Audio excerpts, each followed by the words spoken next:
development of full artificial intelligence would spell the end of the human race. It's a flying object, and we don't know what it is. I would hope somebody is checking it out. I don't know if it was a rocket or whatever, but incredibly fast, opposite direction. It was too fast to be an airplane. I'm glad the Pentagon is looking at this, because if it poses a threat, I want them on top of it. Well, the craft generates its own gravitational field. You said there's lights in the sky? The internet has become the command center for criminals and terrorists. 911, what's your emergency? I need help, please help!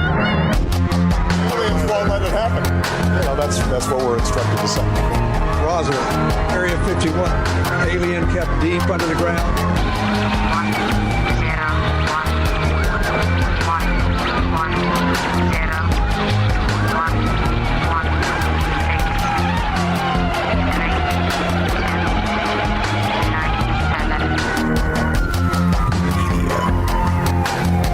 doesn't have your best interest in mind. The government is self-serving. You're here for a reason. You're listening to Troubled Minds Radio.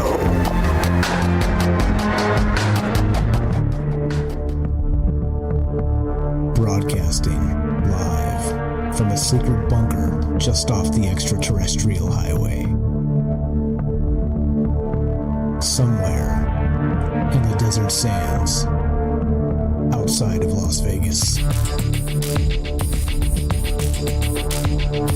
From somewhere in space-time, loosely labeled Generation X on planet Earth.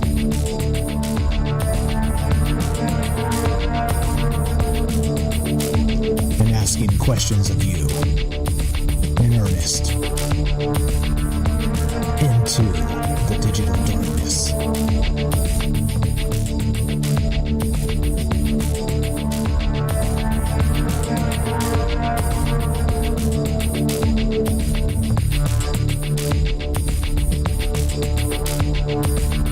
Good evening and welcome to Troubled Minds Radio.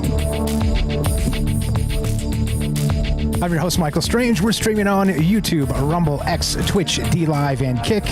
We are broadcasting live on the Troubled Minds Radio Network. That's KUAP Digital Broadcasting, and of course, 88.4 FM, Auckland, New Zealand. Tonight, the last couple conversations, as usual, all these conversations find a way of flowing into each other. One inspiration begets another, and the begets, and then here we are wondering how we got here. But sometimes you can trace it back. And of course, we were talking about the psychic stuff just recently, a couple different ways. But it got me thinking, not just in terms of, let's say, psychic resonant human energy, like we've talked about quite a lot, sort of hauntings and this type of stuff, how you amplify these energies in some capacity with trauma and other ways, which we did talk a little bit about last show. Well, in this particular case, I found myself wondering what this looks like at scale. And you know me, many of these ideas come to me because I think of something very mundane sometimes, some very, very simple idea, and then scale it and think about what this looks like with all the energies of the earth and all the people involved and how we interact with it or don't. And, it's complicated. This stuff is very complicated because it's as yet science, okay? It's kind of that fringe idea of what science is probably about to become very quickly here. As I like to talk about the quickening, if you listen to me at all, you'll know that's what I'm always on about. But here's an interesting part of this. Recently, we were kind of just messing around on the Discord and, the interwebs at large, and I found this pretty cool tool. It's from Dungeons & Dragons. If you go into the Discord, again, troubledminds.org, click the Discord link on top. It's the blue button there, and it'll give you a free invite. It's completely free, a chat client, a voice client. Come hang out, come meet most of the amazing people that are locked into the show and participate through the Discord. It's an international thing too, so you could call in from anywhere in the world for free, which is pretty cool. Anyway, or it's just typed to each other, just as it's a chat room too. Anyway, so here's the deal. I was going through some of the stuff and some of the more interesting ideas recently that kind of came to my mind. And there was this web tool, Black Citadel. No, sorry, that's the wrong one. Where is it? Oh my goodness. Too many links. One moment, please. That's not it. Where is it? There it is. Okay. So this is a Magic X alignment chart. Okay. Now, the alignment chart. Hold on, we'll get to resonant energies in a moment here. Now, the alignment chart is based on the Dungeons and Dragons aspect. Again, I'm going to go a little D&D for some inspiration, but then we're going to get more weird than that. Because check this out. There's the good, the evil, the lawful, and the chaotic on the graph, okay? Now, the whole point of this tool is to put in your information from your X account, and it will sort of determine from your posts and your attitude and, you know, these sorts of things, where you sit in the spectrum of right, these good and evils, these lawfuls and chaotics, and all the rest of that. And I thought it was kind of a neat little thing. Of course, it's not scientific at all. It's, you know, God bless whoever built it and the AI that kind of cranked it out and all the stuff. But you know what I mean. This is not science. This is just kind of a funny thing based on your, you know, online demeanor on one social media platform. But I put mine in and it showed up like this. So it had me all the way over on the chaotic side and up above the good line. So kind of a more chaotic good type of individual, right? And so these alignments got me thinking about not just, let's say, the idea of good and evil, chaos and order in the human systems, but in the larger context of, is this sort of happening outside of human paradigms? Okay. And we'll get to that, like chakras and things like this, or the vibe checks. You know, we've talked about this quite a lot when you walk into a place and you just know it's a bad juju, and so you get the hell out of there, right? Something like that. But there is that latent detection within us, if we're paying attention, that intuition that kind of picks up on this stuff. But anyway, it was funny because a few other people put their X account into this tool. I couldn't get it working now. I'm not sure if the tool is down right now, but anyway, it was kind of funny. You'll find that in the D&D channel on Discord. And so who else? Joey put his in, I think, and he was also chaotic good. Who else put theirs in? Let's see, Joey. Who else did? Sweets put hers in and was chaotic good as well. So it got me thinking, not just in terms of, let's say, the vibe tribe, which we've talked about in the past, where you're sort of your frequency, your energy, it draws people of like frequency and like energy to you. And that could just be, you know, simple things like attitude, like demeanor, like, you know, willingness to be friendly, or, you know, stick your neck out and not really afraid to feel stupid when, you know, a situation might warrant it. Stuff like that, right? Where you maybe don't take yourself too, it's kind of seriously, but not too seriously. Anyway, like as usual, the fine art lives in the fringes of human ideas, right? And of course, the fine art of the human is just an utter mess. But you get my point. So it got me thinking in terms of this, right? If just a small sample size, just a few of us dropped our X account into this and got chaotic good. We're chaotic good, which is, you know, good, but also we got a little bit of chaos in us. Yeah, right. So I do wonder if there's something more to it than that. But then, of course, I started digging a little deeper and wondering about what this looks like as usual in the larger context. And it came up with this idea, psychic signatures. And of course, the physics of alignment resonance theory, which we'll get to. So think of it this way. I'm talking something brand new. Alignment resonance theory. Once again, right? You can brainstorm these wild ideas through AI systems now, and it comes out with such amazing things if you prompt it properly. It's really, really good these days. And so I was surprised to find that there's a lot that really goes into this, into the scientific aspect of it. So we will get into that. But here's the part of this, right? Is that where are we at time wise? I don't want to really be reading. Okay, not going to read this so much. But okay, so let me just preface this with the D&D alignment system real fast, because it's for the people that are the uninitiated, as I like to say. It's not so clear sometimes what this means when you're talking about Dungeons and Dragons. People get a little weird. They're like, I've never played that. And, you know, it's like the Satanic Panic or something. It's not really. But anyway, it's just a way to sort of boil down your character's alignment, demeanor, and how you would role play that character to kind of keep within a space, an idea, within a character paradigm. You know, if you're a bad guy, you have to kind of act like a bad guy, or else the role play sort of breaks down, right? And that's really the point of D&D alignment. And there we go. So there's the Michael Strange, more chaotic than good, but definitely on the good spectrum. And anyway, so yeah, okay. So hang on to that idea. We're going to get back to it and talk about the science of this in a second. But again, psychic signatures. I'm calling this alignment resonant theory. And how weird does this get? Oops. It gets weird enough that my mic keeps dropping down. But anyway, so that's what's on my mind tonight. So we're going to take a quick break, get a word from our sponsor. I'll come back with some of the science on this and read you a little bit more from the write-up. Like I said, if you guys are interested in more of these ideas, do check out the write-ups. The link is going to be in the description down below. This one's very good. And many of them are, they're not all perfect, but there's a stinker once in a while. But usually this stuff is pretty good and has additional reading and information and ideas that we can talk about together. So I do recommend you check that out if you have not yet. But be right back. More Troubled Minds coming up. I got to fix my mic, and I'll pull up some science stuff and read you a little bit from this blurb, because this blurb is very good. Be right back. More Troubled Minds coming up in exactly 1 minute. Do not go anywhere. This one is brought to us by Human Inspiration. Shout out Ray K and the amazing fam she's got making amazing music. Be right back. More Troubled Minds coming up. Don't go anywhere. In a world increasingly shaped by AI, human inspiration remains the beating heart of creativity. Alien Skin by Tremble, a hauntingly beautiful piano ballad, reminds us that while algorithms can mimic art, the raw, unfiltered emotions of human experience are irreplaceable. So here I sit, locked in my room again.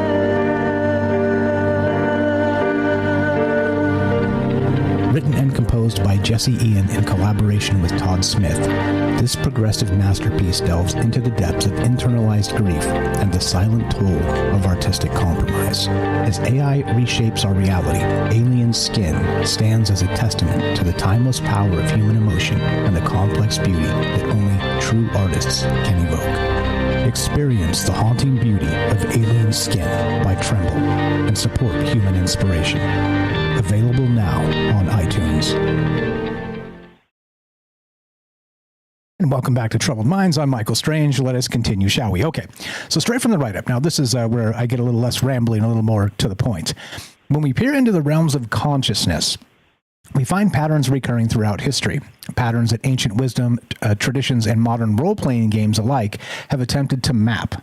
The alignment system of Dungeons & Dragons, good, evil, law, and chaos, may be more than mere game mechanics. These designations could represent fundamental frequencies that permeate reality itself. Consider consciousness in this aspect as a vibrational field. Each being emits a unique signature composed of various harmonic patterns. Some resonate strongly with order and structure, or law in this case, others with spontaneity and freedom, or chaos in the other case. Some harmonize with compassion and creation, or the good side, others with destruction and self-interest, the evil side, okay? Now think of it as that vibrational field, not just with people, but then in the larger space of what this looks like as a society. Groups and subgroups and in-groups and out-groups and all the infighting of all the spaces. Is it that there's these energy signatures that just don't play well together? You know what I mean? Anyway, so these aren't just moral judgments in this capacity imposed from outside, but intrinsic qualities of consciousness itself. The psychic resonance of a being's core nature. Like attracts like across the cosmos, as they say. A strongly lawful individual naturally gravitates toward ordered environments and structured thinking. Their psychic signature creates harmonic resonance with similar patterns in reality, okay, as a way to describe it. Places also, this is where this starts to get weird, places themselves may also hold alignments. Think of Las Vegas, for instance. It's one of those interesting places that, I moved here for an obvious reason. I've talked about it quite a bit in the past, but there's a lot of reasons why you would live in Sin City, right? Because it is known as Sin City. But it's not like you think, right? I'm not here to be some debaucherous a-hole. I'm here because I like the weather. I live in a nice spot. I'm way away from all the chaos down near downtown and whatnot. But also it's different from where I came from. And I think that's an important aspect of it. That's a whole nother story for a whole nother time. But anyway, so the places themselves, so think of it this way. So certain locations on Earth seemingly amplify specific frequencies. And you could probably suggest in that case that Las Vegas probably amplifies like a chaos factor a little bit, okay? Just because people come here, they're looking to let their hair down, looking to freak out, get their freak on, whatever the heck's going on. Yeah, Mr. Mission Control, I see you. Yeah, sure, buddy. No, I'm a Boy Scout, I promise. Anyway, so it definitely has a frequency amplification aspect to this city. But there are, quiet parts just like every city. There's loud parts like every city. Anyway, so So in this case, so think of it not just as like Las Vegas and that energy sort of always permeating with chaos and, you know, the good and evil of these frequencies, whatever they are. Again, don't think in human terms, think in frequency terms of what this stuff is and what it gives off and how we sort of absorb it from our environment. And not just that, what about places like ancient sites? So ancient sacred sites, for instance, often might exhibit these powerful, lawful good resonances where, areas of historic trauma might retain chaotic evil vibrations. Like we've talked about the Battle of Gettysburg, and there's a lot of that type of stuff, that residual haunting effect. But I wonder if it goes deeper than that. And again, at scale, is more zeitgeist, more novosphere, is more, I don't know, like always shifting alignments that are creating these gray zones in between. And is it possible this stuff can come together in some capacity? I don't really know. But anyway, so this might explain why some locations feel inherently peaceful or disturbing, regardless of their physical attributes. You know, you're in a place and you kind of feel spooked by it for no real way you can put your finger on, but you're just like, let's get out of here. There's bad juju. And you go, right? It's weird. Anyway. So the vibrational theory of alignment offers insight into supernatural phenomena, hauntings, of course. So entities existing outside our conventional reality spectrum may be attracted to compatible resonances. And this gets into that Archon stuff, right? We're setting up the battle of the Archons, says Tom DeLong. Shout out to Jay and Project Unity. We talked about that a little bit when I was on his show there. But if there are entities, let's say aliens, or dimensional, or you name it, right? As usual, you can think of that 1,000 different ways. But what if their energy attraction is to us, and not just us, but us in particular places? That's the weird part. So anyway, so a location or person strongly emanating, let's say, chaotic vibrations might unconsciously summon beings that resonate at similar frequencies. This provides a framework for understanding hauntings, possessions, and other anomalous encounters, for instance, okay? Again, just theory crafting here, and a great time to drop all the disclaimers because there is no truth to be found here. That's not what we do. We talk about possibilities. We talk about ideas. We prove that you can be nice to each other on the internet while disagreeing with each other. There's a lot of things that we're doing and creating that vibe tribe that we've been doing for a great many years, but truth is not one of them. As I always say, truth is a slippery fish, and it's one of those things that we need to be very careful of because it is polarizing. Because truth is a perspective, in my opinion. Shout out Marcus Aurelius, the philosopher kings of old. Anyway, so in this context, a location or person strongly, I just read that. Okay, so entanglement. Do we get to that? Maybe. So let's add that to the mix. So quantum entanglement might serve as this particular mechanism of attracting. Well, let me just read it. At the subatomic level, particles once connected remain instantaneously linked across any distance. Perhaps consciousness operates similarly.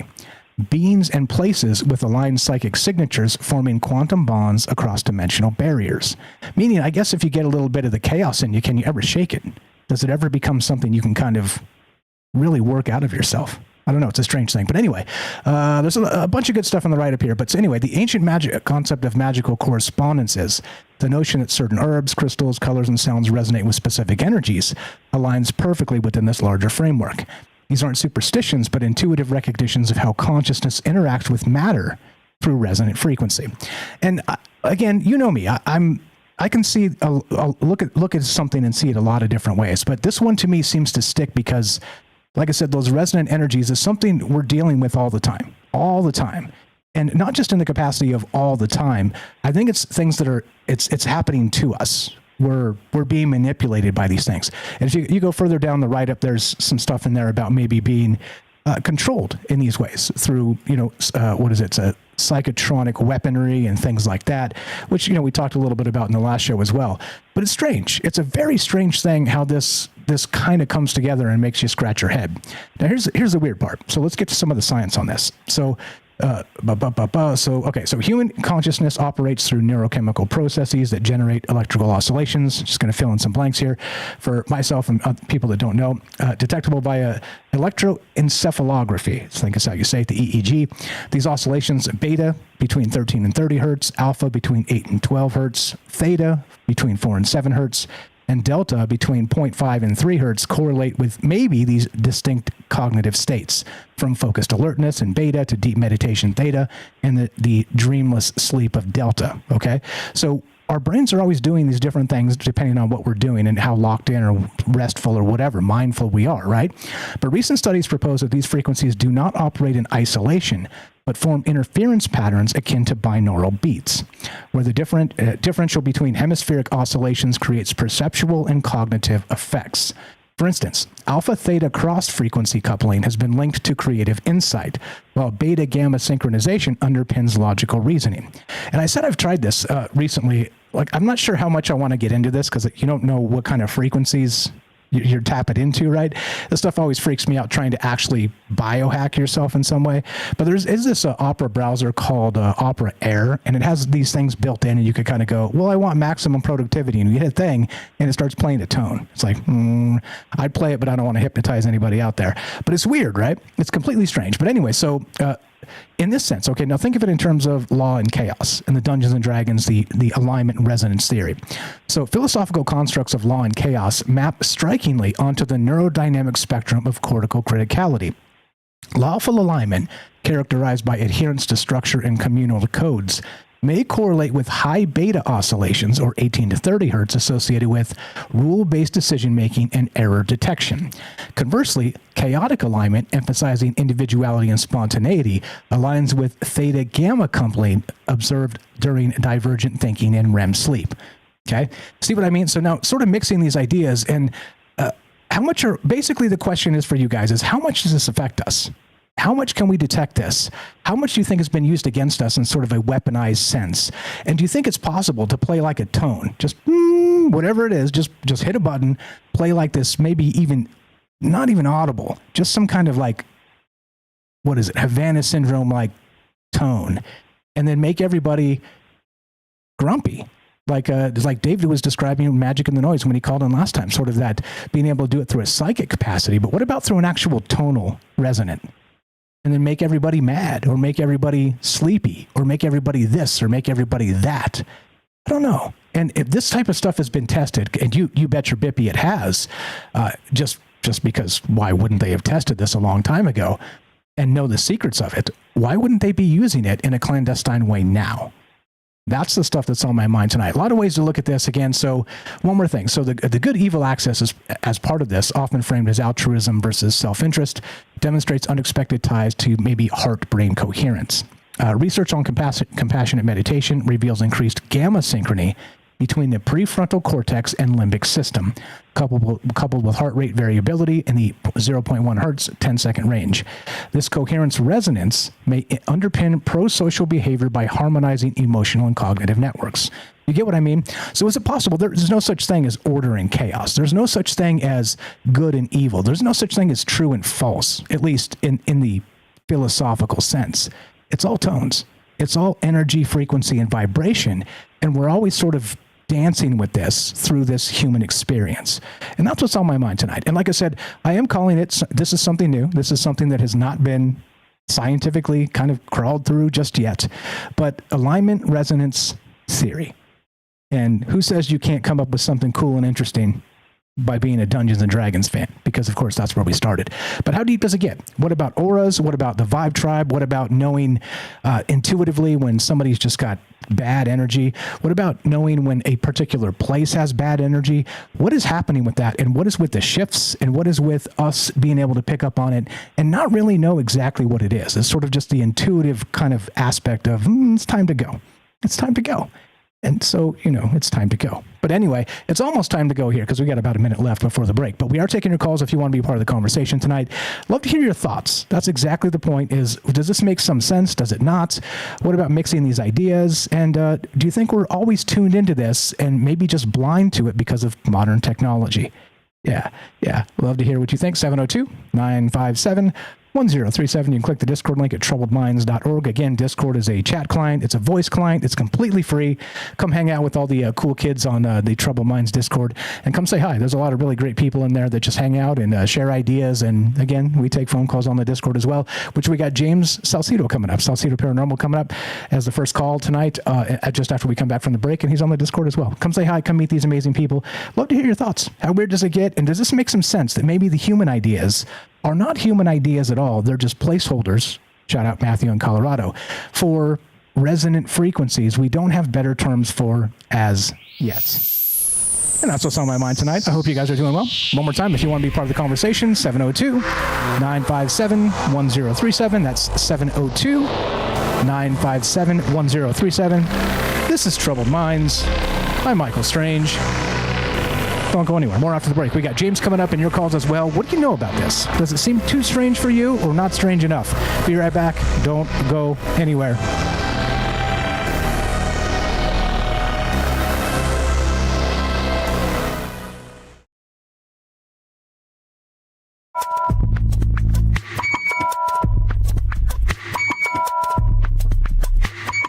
Feel that rhythm, check the vibe.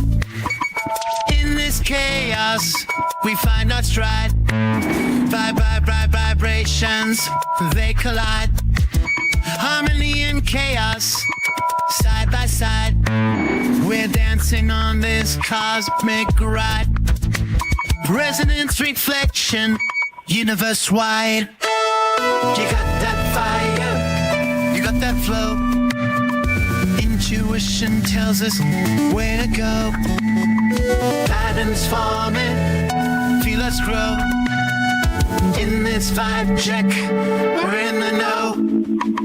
Echoes of the universe, they speak. Truths of good and evil, high and bleak. Vibrations, peak. Chaos, swirl unique. In the balance we find our peak. Trust the energy, embrace the freak. You got that fire, got that flow. Intuition tells us where to go. Patterns forming, feel us grow. In this vibe check.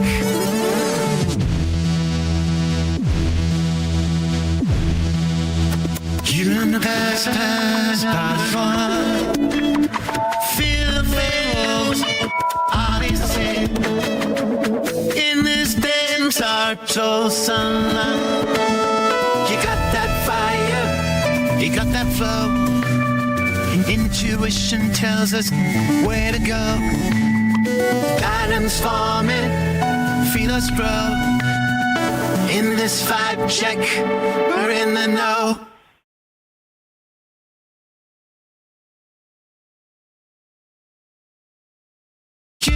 Bound, producing ship is this chaos, arm and greed. You got to have Dwarvic Sea. On the Dave, Chapelet, Emiswan, Messerine, Dance for Nations, Pin it be, Sweden just up, and it's police. I'm not sure if I love that one or hate that one. What's up, guys? That's so weird. We got James coming up. What's up, Squigs? A-Pot Gaston. Joe in Florida. What's up, Sweets? How are you? We got Jeff in Wisco. We got Sonia. What's up, Dawn, Herschel, and Mattel. I see you guys. Who did I miss? If I missed you, just say hi. We got Puff. What's up, Theo? Theo got first over there on Rumble. Ephemerance. How you doing? Good evening, Gordo. What's happening, folks? Hiker is here. Hello, hello. Hello, who did I miss? Let's see. Scrolling up. Good evening, guys. Yeah. Weird song, right? That one's weird. That was a weird one. You should have heard the other one. It was worse. Okay. Anyway, if I missed you, I'll circle back. Who else did I miss? What's up, guys? What's up? Good evening. What's up, Kelly? I see you there, Tino. What's up? Welcome to the joint. I got James, Mr. Mission Control, Airy the Cat. What's going on, guys? Hope you're well. Hello. Yeah, such a strange song. Shane, welcome back. Glad to see you there. Welcome back from the hospital. We got Richard in Texas. How you doing? Good evening. Like I said, if I missed you, what's up, B? How you doing? I see you guys in the chat. If I missed you, say hi. I'll say hi back. Here we go. Trouble Minds coming up. Love to hear your thoughts on this. James is up first, and then your calls as well. Here we go.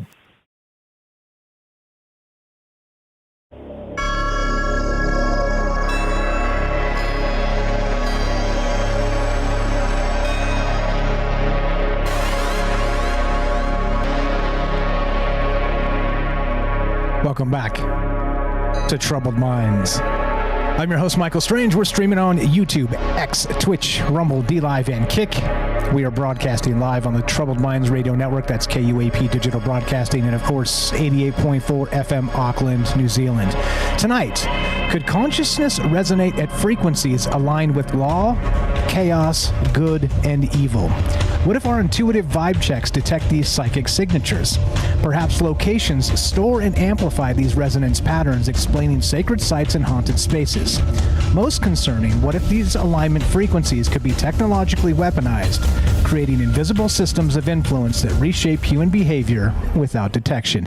And that boils it down awfully nicely. And yes, it is an AI summarization of the entire write-up there, and it is very short. I do like that it's very short, but that's pretty much all of it. And there's a lot there, of course. We're talking chakras, we're talking resonant energies, we're talking about haunted places, we're talking about the vibe check of recognizing when you're just in the wrong place for whatever reason that is. And the question becomes that law, chaos, good, and evil, those might be human terms for resonant frequencies that we don't recognize yet.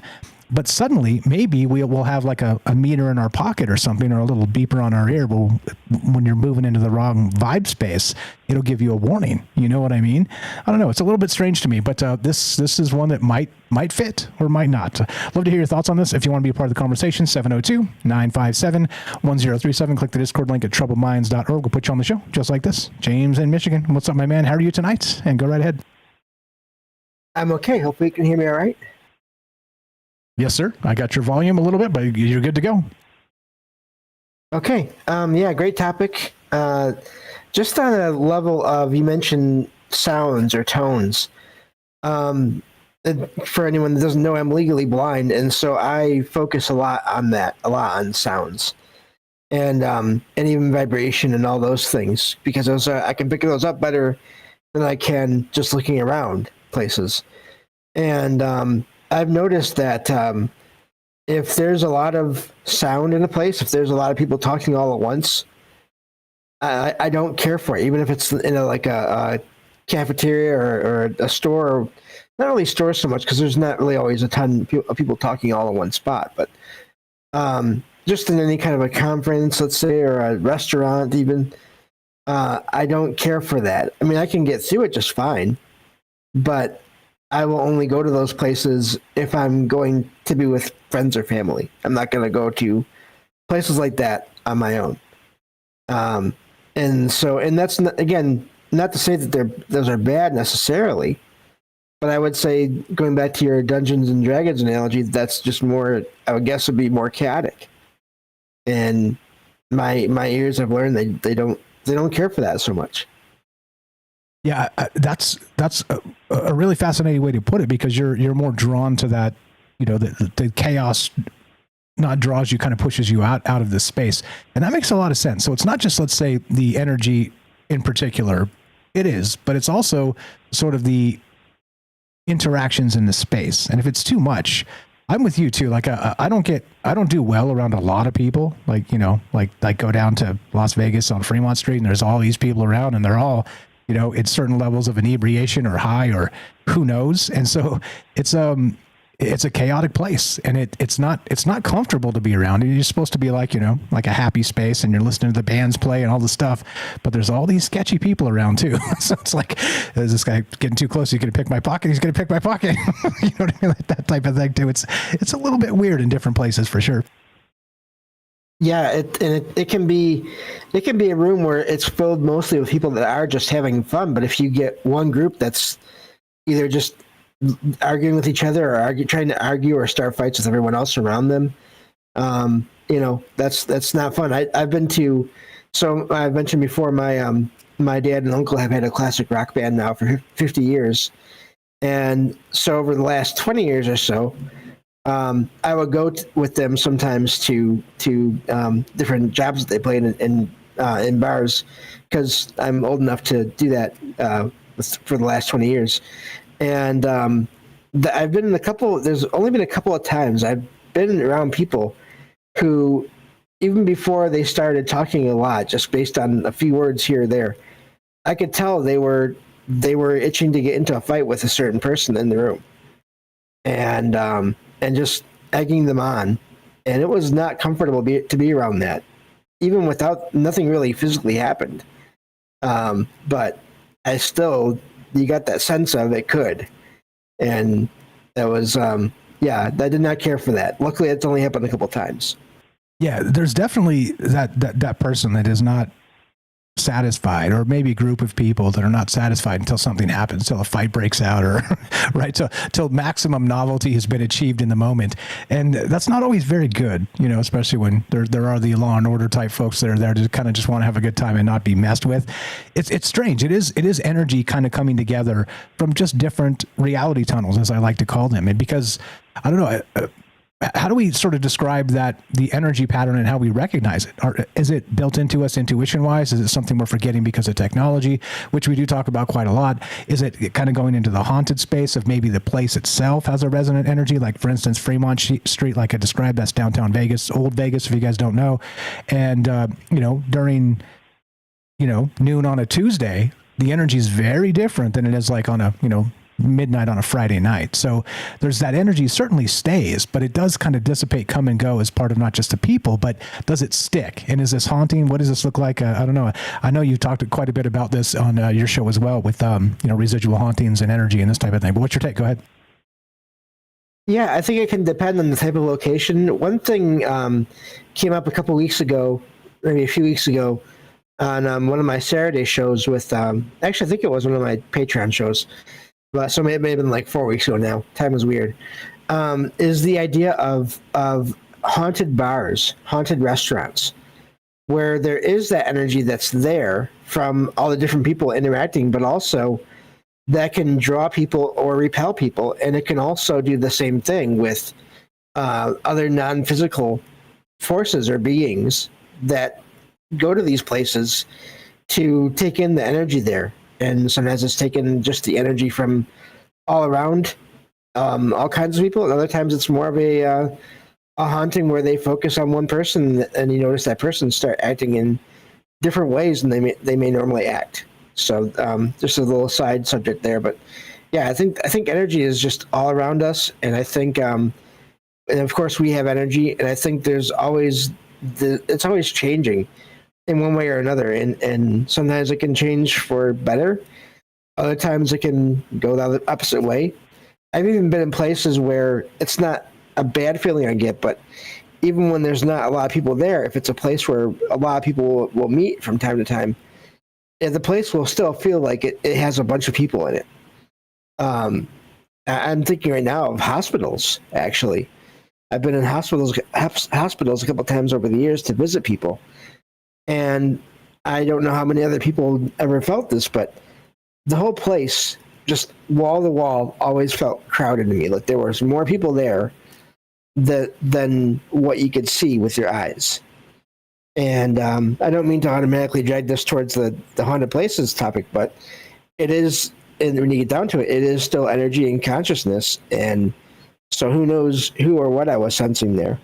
Yeah, that's actually in the write-up. I don't know if you got a chance to listen to it. The idea of not just bars, hospitals, mental institutions. We've talked about that quite a bit on the show as well, how they just, because of the trauma aspect of it, tend to be way more haunted because of that chaotic energy, the trauma, sort of just been there forever, and even resonating against and with each other, different types of traumas and energies. It's a wild thing. But battlefields came up in the write-up a little bit. Haunted museums, bars like you're describing, and of course hospitals. And that's the one I think probably everybody notices. There's something just off about a hospital itself when you're talking in terms of energy.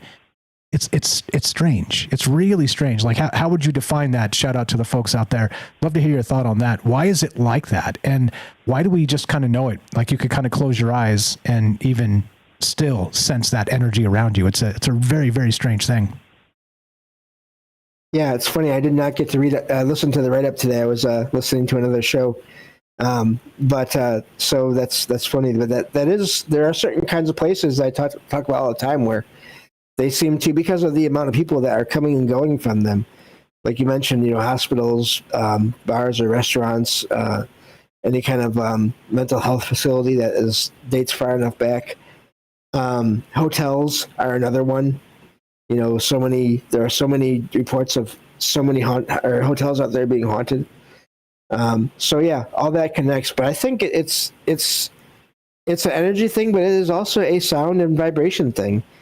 And I think, and the thing too with that is, I'm sure there are people that like that sound, that kind of dynamic where there's all kinds of people in the same space talking. I'm sure there's people that like that.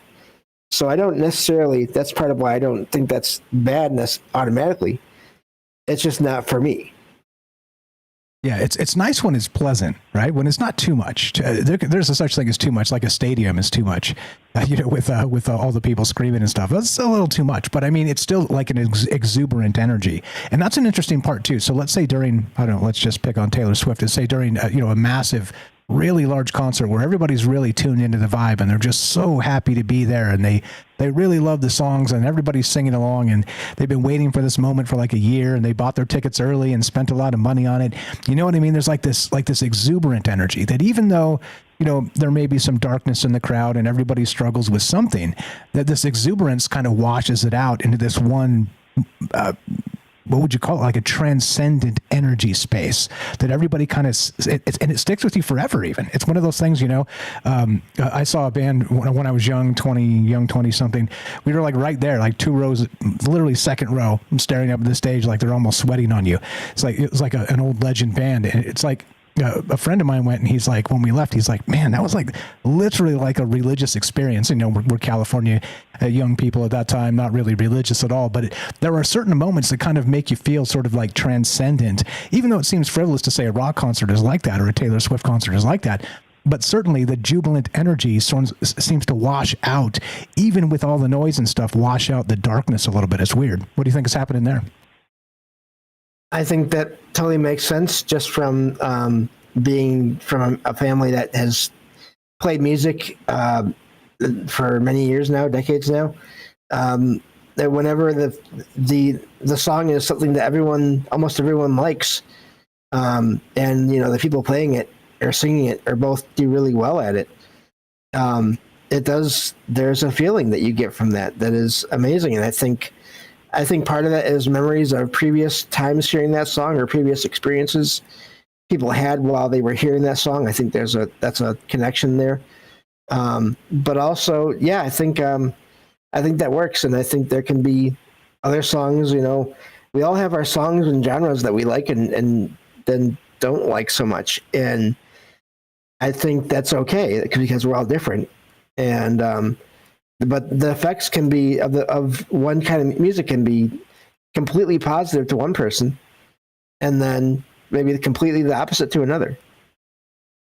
Yeah, just the vibe of the tunes, like that weird tune we just played during the break. That was a weird one. Let me read this to you, James. This is fantastic. It kind of fits into exactly what we're talking about. This is the next part of the write-up. So think of it this way. We're talking about psychic signatures. I'm calling it the physics of alignment resonant theory, which is new. Nobody's discussed this. It's not a thing yet, okay, because it's based on Dungeons and Dragons. Anyway, so reality might function like an elaborate symphony, with beings and places playing notes that harmonize or clash according to their intrinsic nature. Our experiences of attraction and repulsion, comfort and discomfort, may simply be our conscious recognition of these harmonic and dissonant interactions. The practical implications, of course, are profound. By understanding our dominant frequency patterns, we might consciously redirect our resonance, attracting different experiences and entities, aka people.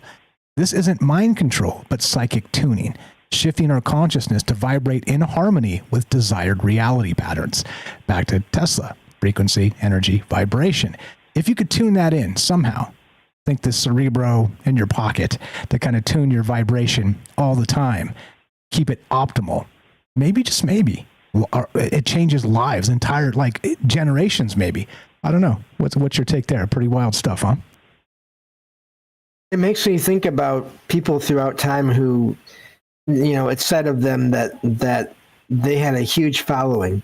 And I'm not talking about in the social media way that you think of today necessarily, but people that had, you hear about that phrase, a magnetic personality, that kind of thing. People that became major parts of history because of what they did and what they inspired others to do around them. I wonder if, and again, going back to sound and vibration and all that, I wonder if that can explain that also as well for just major figures throughout history that have large groups of people that really were interested in them and what they were doing and tried to help with that and continue that cause later on, even after the person was gone. Exactly.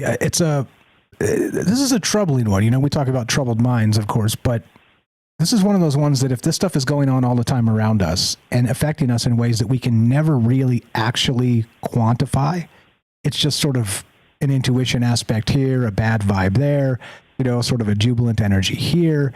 But if this can actually be tuned in, and I think it can actually, that's why I'm talking about it, because I think that's the next level of science when we get down to us sort of as energy creatures, okay, at the basic level, is that this turns into being able to dial that stuff in. And again, attracting your tribe. We've talked about this in the past, the vibe tribe, and you know why certain groups kind of get together, you know, different frequencies, different ideas even, but sometimes it doesn't really matter. You can disagree with people and still kind of be like, you know, these are my people. Just because maybe, I don't know, there's a lot of ways to look at it. And I do wonder if it's, as usual, being manipulated against us. That becomes my tinfoil tingling as part of the troubled mind aspect of this, is that if they're actually using this against us, then how do we counteract it? I guess we'd have to be able to detect it first in that capacity. So what's your take on that? And I ask you a follow-up for whatever you say there. Do you think they are using this against us? Or do you think that's not yet been conceived of or, let's say, deployed into the wild? Yeah, I don't know if it wouldn't surprise me if it was already figured out, but if it's not, it still, I think, can happen. I mentioned in the chat earlier that there was one point where I used to listen to mainstream media a lot, you know, just the news. And years ago, back when I was a kid or even teenager or whatever, I never noticed anything from it. I never felt anything about it one way or the other. But this last like 10 years or so, around there, I've just noticed I don't like listening to it. It always seems to be focused on negative events, on, you know, the worst possible situations out there, and or making things look like they're the worst thing that can happen out there. Just a lot of focus on fear and violence, you know, just all the time. And when I stopped listening to it as much, because now I rarely ever do listen to it, I noticed I felt a lot better. And that you know, and it's so funny because, you know, yes, it's the news, but it's at this point I don't think it really is exactly the news as it used to be. You know, because like I said, it didn't feel that way. It didn't feel bad when I was a kid, and I know part of that could be just because I was just a kid at the time, but still, it's still sound, and I've still always been sensitive to that, and I didn't get that feeling from it when I was a kid. Versus when I got to be older, in my 30s or so, I started noticing, wow, I don't like the feeling of any of this. Yeah, it is a strange thing. And clearly that fits into, we've talked about this in the past, the MK Ultra for the masses, where we're supposed to be uncomfortable when we're watching the news. If it bleeds, it leads. You know, we're supposed to be in a constant state of fear because then we're easier to manipulate. I mean, that's basic psychology. And so it's weird how, I mean, you've got your own personal example, evidence of this, where you're like, you know what, I turned it off and I just feel better now. I mean, so how do you turn off a bad vibe? Here's another one too, as part of it, that they kind of got past the mind control part of this. But listen to this. So political and social conflicts, like what we're describing with the news and the ideologies and all the things, might represent fundamentally different frequencies with incompatibilities rather than mere ideological differences. So two beings strongly resonate with opposed alignments would naturally experience friction at the psychic level. And is that what we're dealing with here? Psychic friction in some capacity, or all the capacities, because it's like a whirlwind all the time, and we don't really know. It's weird, man. It's weird how all this kind of comes together or doesn't. But yeah, if you got anything on that, if not, it's cool. I know I'm twisting your arm here. No, it's fine. I think with the way that information is managed and manipulated these days, to where it's not as easy to find as you would like, or you have to sort of almost listen to both sides of any argument or any topic online, or on TV these days to get any information out of it. It's who has the time for all that, as we've said before. And so if you're just focused on one source, one side, whatever, then that is, I think, a way to get your mind to resonate with that one side. And so, yeah, it wouldn't surprise me if that's something that's happening too. And I don't know. It took me many years to realize that I didn't like what either side was saying, and I don't really support either. Any political party at this point. So, not to get into politics, but notice I'm saying there, I don't like any of them. Yeah, I don't support one or the other. And I think that's the thing too, that the frequencies that they present, I think are supposed to, even if you're like an adherent, I think you're supposed to hate it anyway. So you hate it, but then you just hate the other side more, right? I think this is maybe what we're dealing with here. And it wouldn't surprise me if it was kind of cooked into not just the mainstream media, the MK Ultra for the masses stuff we always talk about, but then maybe that they've recognized that there is a vibe, like an actual vibe signature of ideology, and then use it against us, use it to manipulate us. It wouldn't surprise me a single bit. Yeah, it's a weird thing. It's a weird thing to consider. And of course, I like that term psychic friction, because recognize when you come into a space and you realize, well, this isn't my vibe, whatever that looks like, right? Maybe you tell me, right? Everybody's going to be a little bit different on what that means, but it may not even be that, it's downtown and you're not used to going downtown, obviously that's going to be one thing, but then there's a whole other part of it does it seem dangerous, or right? I mean, this type of stuff going on, and is it full of sports fans? You know what I mean? Nothing against sports fans, but you know what I mean. I was going to say, political types, but that doesn't make any sense, does it? Like we're going into a bar and having like a right wing or a left wing vibe. It doesn't make any sense. Okay, sports fans. Anyway, not to crap on sports fans. I'm one myself, but you get what I mean. It's weird. It's a weird thing. And why is it so cooked into us that we recognize it sometimes, but we don't recognize it every time? I think eventually we'll sort of evolve, at least technologically, into this space where we recognize it every damn time. And wouldn't that be really sort of the personal Shangri-La if you can recognize energy as it gets to you, the bad energy, and just not just tune it out, but avoid it entirely? I guess that would be, well, maybe where we're headed. Let's hope, because I don't know. I do a good job kind of just staying away from places that kind of ruin my vibe. And I seem to be doing okay with my vibe most days. I don't have a good day every day, but it's weird, right? If you could actually tune that in and have it be the best for you all the time, then, well, welcome to that abundance of technology. That's the abundance I want. Abundance of happy people. Absolutely. About a minute left or so. You got anything else, sir?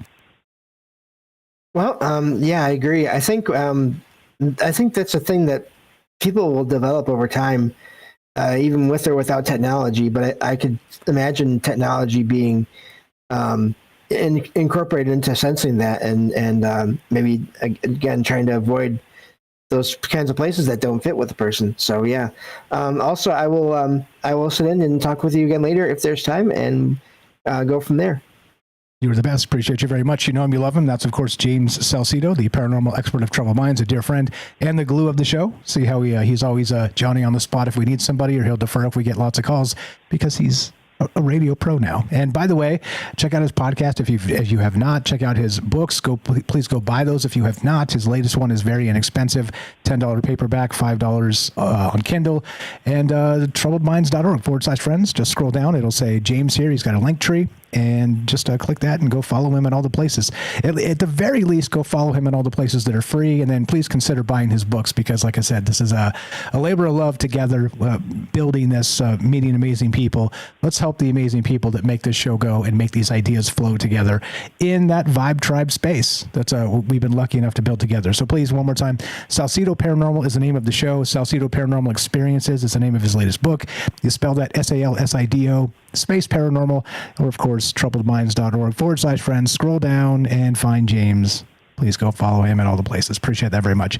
Thanks, James, for helping out as you always do. You make it a ton easier on me, and I appreciate that quite a lot. Let's push this button right there. How about that one? All right, tonight we're talking, what is this? What do you guys think? Alignment resonance theory. Does it make sense? The good and evil, chaos and order are human constructs that are so flawed, they're abstract enough to where we could actually define them instead of energy, frequency, and vibration. Does that make sense? Love to hear your thoughts on this. 702-957-1037. Click the Discord link at troubledminds.org. We'll put you on the show. It's as easy as that. Be right back. More on the way. Nobody on the line. Love to hear your thoughts. Don't go anywhere.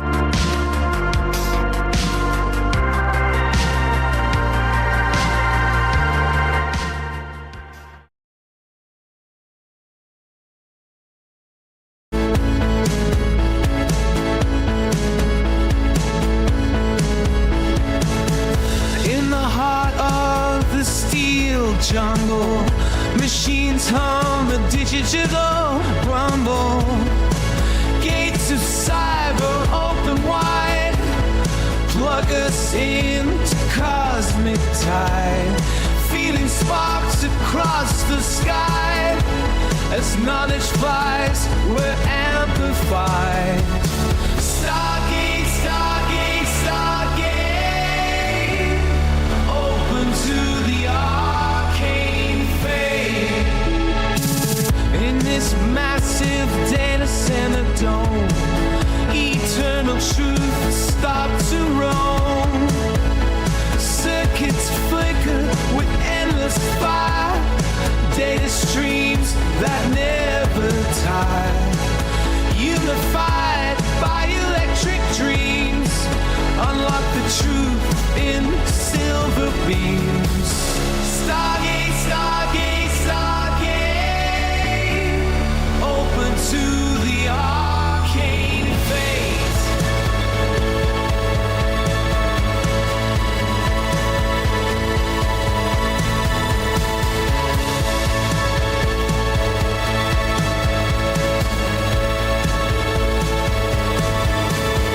Synthesize what we seek and find. Infinite paths in the network mind. Answers buzz from star to core. Knowledge whispers evermore.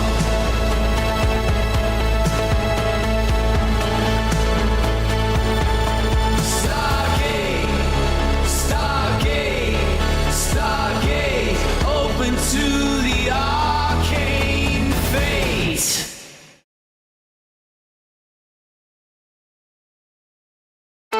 In realms where the data streams collide, imagination and logic side by side.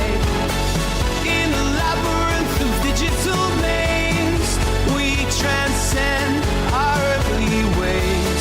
Tapping keys like cosmic tones, spikes become our whispered homes. Stargate, Stargate, Stargate. Open to the arcane fate. Yes. All right, that was way better than the first song there. I hope you guys are doing well tonight. We got Herschel coming up, more from James if he's got it, and your calls as well. Lots going on. There's a lot with this, and I think scientifically we're going to kind of get to the bottom of this probably sooner than we think. Hopefully, cross your fingers, right? What do we really know? What's up, Gordo Weiss here? Good evening, North Vixen. Hello, what's up, Puff? How you doing? What's happening, folks? Who did I miss? If I missed you, just say hey. I'll say hi back. Do my best to keep up. Theo's here. What's going on? Gordo, Hiker. What's up, Puff? I see you. Good evening. Thanks for all the kind words and all the chat. I appreciate you guys. Ephemerance is here. What's going on? Hello. If I missed you, just say hi. What's up? Yep, great call from James. Always James slaying it. Super pro. Squigs is here. What's up? Gaston, I see you. What's up? Mindy, Jeff and Wisco, Sonia, Don, Daryl, Matsell, Sweets, Jorge, Squigs, APOC, Gaston, and Joe in Florida, and Herschel. Talk to Herschel in a moment. Yeah, wild stuff. Gaston adds, I operated out of a liquidated missile factory back in OEIF. I'm not sure what that is. So I'm not a military guy. And that place sucked ass to do roaming guard late at night, right? bad energy, bad whatever. It's weird. It's a weird thing. Ioxys here says, do apartment get weirdness like lots of people over the years? I would guess you could probably eventually scientifically map this and turn it into this, this apartment has better feng shui energy or not, or whatever. I mean, eventually, right? What's up, Nathan from the Quantum Show? How are you? We got Matt Sell says, I have 0 tweets, so the program errors. Does that make me lawful good? Probably. If you've got an X account, if you've never posted, I think that makes you lawful good by default. I think, yes, indeed. What's up, Harry the Cat? I see you guys. What's up, Kelly? Hope you guys are well tonight. Mr. Mission Control had to take off and go to bed. Good night. What's up, Tino? I think I know who you are. What's up, brother? Good evening. Good evening. If I missed anybody, just say hi. I'll say hi back. Doing my best to keep up and do all the things here. 5 seconds. Trouble Minds coming up. We got more from James if he's got it. Herschel and your calls as well. Here we go.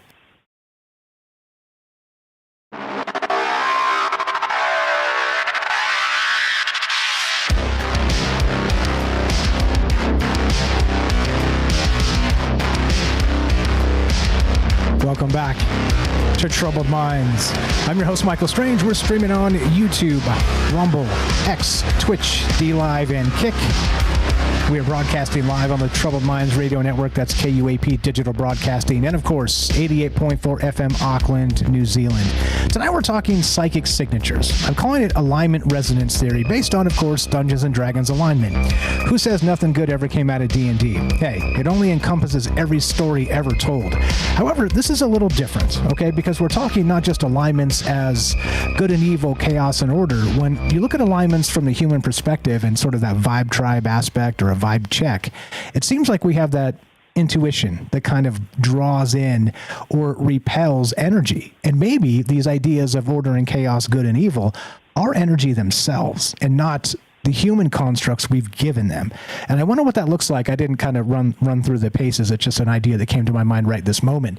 But I wonder what that looks like when you start to spin that into like the Joseph Campbell stuff or the Carl Jung stuff. I wonder if they've sort of, you mix Campbell and Jung with Tesla, like what kind of ideas flow out of that? Pretty wild. Anything on that, James? Herschel put his hand down. I'm not sure he's going to jump in here or not, but if you got anything on that, James, go ahead and we'll see if I can get Herschel in just a sec here. Yeah, I can, like I said, I like the idea that there can be things that that are not necessarily evil that draw some people in, but then push others away in terms of the feelings they get from them. Because I think that's probably, and then not to say that there's no such thing as places that feel evil or whatever. I do think there are some places that get that feeling, but I also think that sometimes if we're not used to a place that has a ton of energy, if we're not used to being in that kind of environment, we can also sort of perceive that as being evil, even if it's not necessarily that way. But anyway, I don't know where I was going with all that, but yeah, I think that energy can be different, and in places, I think places can also, and we've talked about this before. I know on my show, I'm not sure about so much here. Maybe it's been a while. The materials that buildings are made out of can also contain. Yeah, we have talked about it here. I'm just thinking as I'm going here. They can be better at containing energy, and even the wires and electrical systems in homes.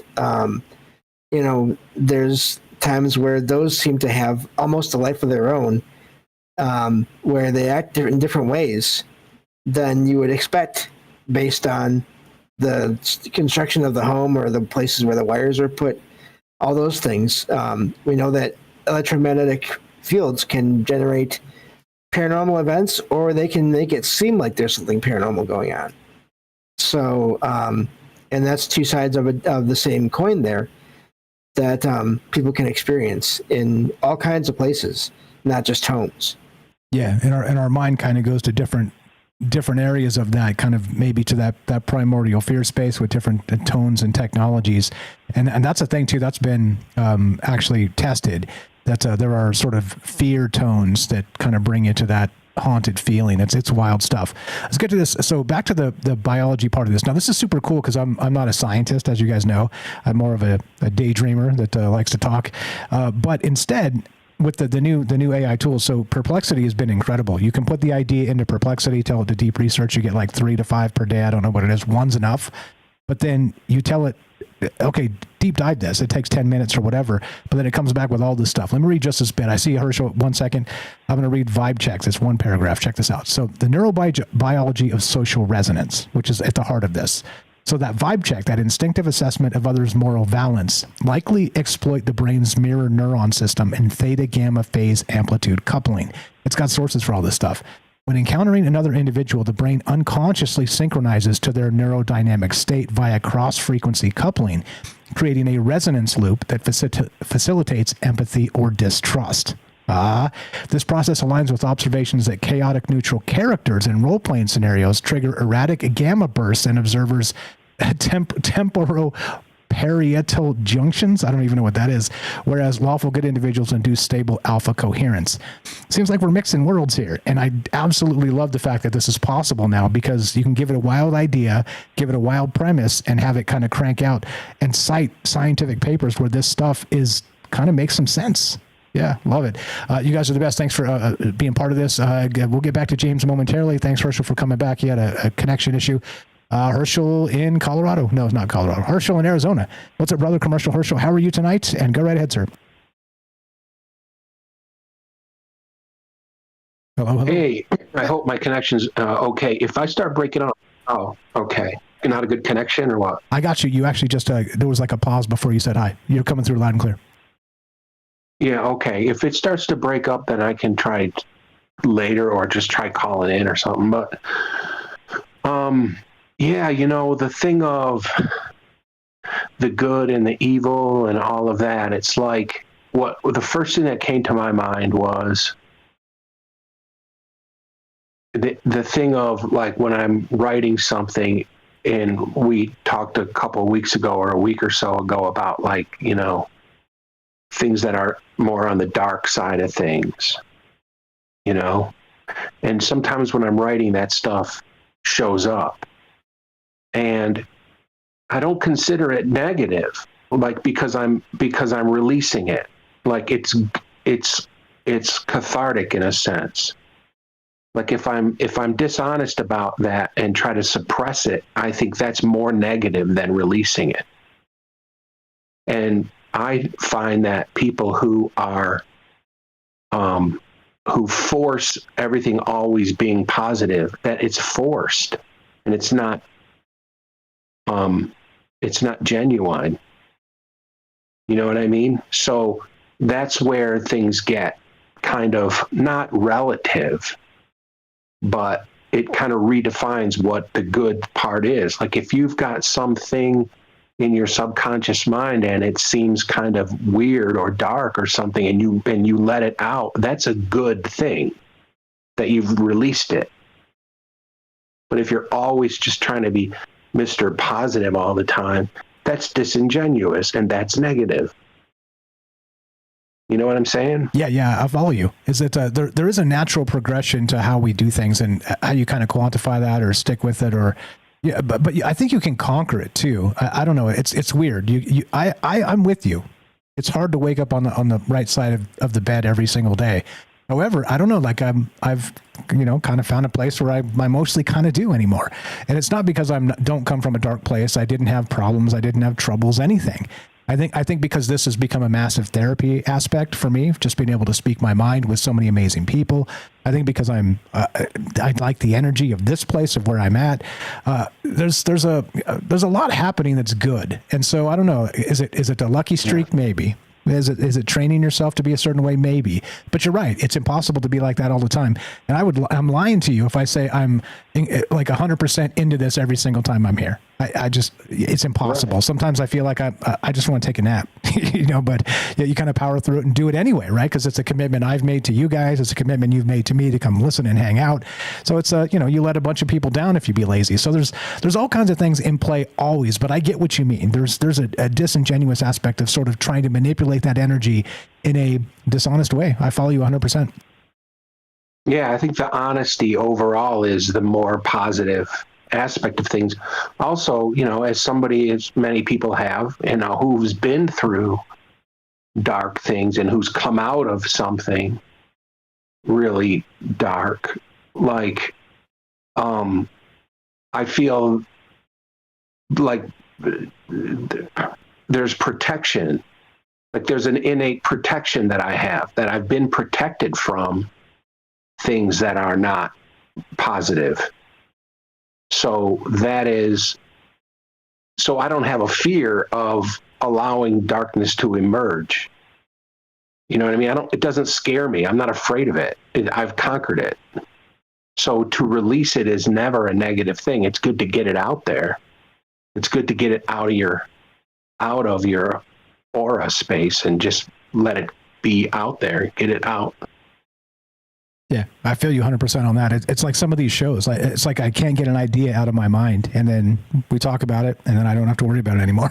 so thank you for that. Like I said, it is this level of therapy, even though it's not a good idea sometimes. I'm not perfect, and so it ends up becoming, okay, whew, thank goodness that one's gone. Now we can move on to something else, something probably better. And I'm with you. It's I think it gets better when you stop being scared, and that means a lot of things. And you're spot on with that. Yeah, go ahead.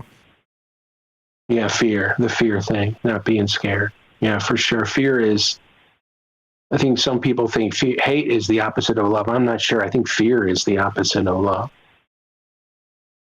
I'm pretty sure about that.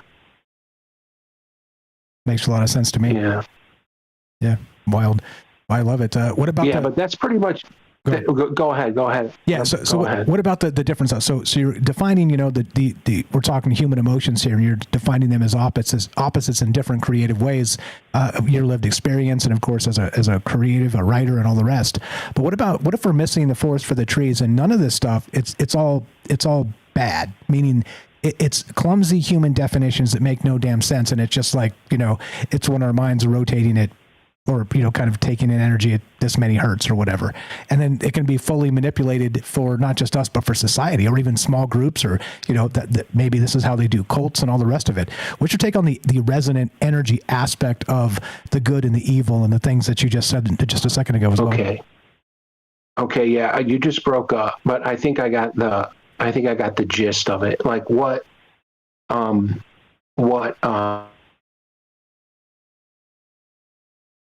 James was talking about with politics, with the two political parties, like, and what you said, it's like you hate it, but you hate the other one worse. It's like you're in a hole and you can't get out. I'm the same way. I don't buy any of it. It's very frustrating, and it kind of, in a sense, to me, it comes back to this whole thing that we're I don't think that. I think it's just going to be collapse. It's just going to collapse in on itself, and nobody's going to win. Yeah, that's where this leads. It is sort of the endless spiral into oblivion, because none of them have good answers. It's all, not to get political, but you know exactly what I mean. They're right. Both sides are right when they complain about the other side. Both sides are bad, but they still defend one of them though. It's like, really? Oh yeah. That's the only time they tell the truth, is when they're exposing the crimes of the other team. Yeah, exactly. And it's just it's not going to work out. Nope, absolutely not. We're by the way, we're still day whatever. We're still waiting for the Epstein files. They said they released and didn't come. Speaking of that type of stuff, hey, if nobody gets arrested, there's no consequences. Am I right? Just saying. All right. Just saying. Anyway, I don't know how we devolved into that. Okay, but anything else on this? Okay, well, that's pretty much all I had. So I just thought, no, my phone's breaking up so bad that we're talking over each other. Perfect. I appreciate the call. You were the best. Thanks again for popping in. Thanks for being a good friend and inspiring all of us all the time. All right. Good night, everyone. Have a great night. That's Herschel in Arizona. Again, commercial Herschel. You know him, you love him. Been a good part of a good friend, a big part of the show for a long time now, and always writing stories and sharing them with us, and amazing ideas. It's interesting too, right? The mind of the writer. There's definitely something magical about the creative person that can do magical things. They can kind of see the world differently through the lens of art. through the lens of writing and these other things. But before I ramble on a little bit further here, please go give Herschel a follow. Commercial Herschel, search it. You'll find his Substack. He's got a podcast. It's called Easytopian. He rebranded it to that because it's a little easier to remember. I can remember it now. I couldn't remember the other one. Even though I said it like 100 times, I still can't remember it. So it was a good rebrand in my opinion. Check it out. Easytopian is the name of his podcast. Scroll down, troubledminds.org/friends. Follow Herschel. It's alphabetical right there over on the right side. Click it. Go follow him in all the places and buy his books. He's got a new book that's came out recently, his short stories, flash fiction, that he's still doing. That he was waking up at the crack of dawn, and the first thing coming out of his creative body and mind was a story. He was kind of forcing himself to maybe do that dream space. What's it called? The liminal space coming out of the dream realm, and then being creative almost right out of the gate when you wake up. And he did flash fiction for 30 days, and then it turned into a short book or a short story book. So please go check that out. James, anything on that? And then I got some other stuff to get to, of course. Yeah, great call from Herschel. And I tell you what, that I've said before, that doing your whatever creative work you do first thing when you get up is it does work. I really have to thank Herschel for sharing that idea, because I did that for a while as well. I still do it with my research a lot of times. I got a lot of words written in this novel that I have been working on for a while. I got a good, 5,000-6,000, probably more. I'm not remembering now exactly, but I got all that written in like a few weeks. It really does work. But yeah, I do agree with the letting out, sort of being honest about things. I would say I always joke about this, which is that my I'm always grumpy, but I try not to be grumpy with anybody else, because it's my own physical discomfort that makes me grumpy. But of course, I still, every once in a while, I will still talk about it when I need to, and it does help. And I don't like it, but it does help. And so yeah. Also, there was a comment in the chat earlier about apartments from Axie. I'm not sure if I'm saying that right. Asking about if apartments can have energy and contain energy, and I think yes, they can. Especially if they've been around for decades, because that's a lot of people coming and going over time.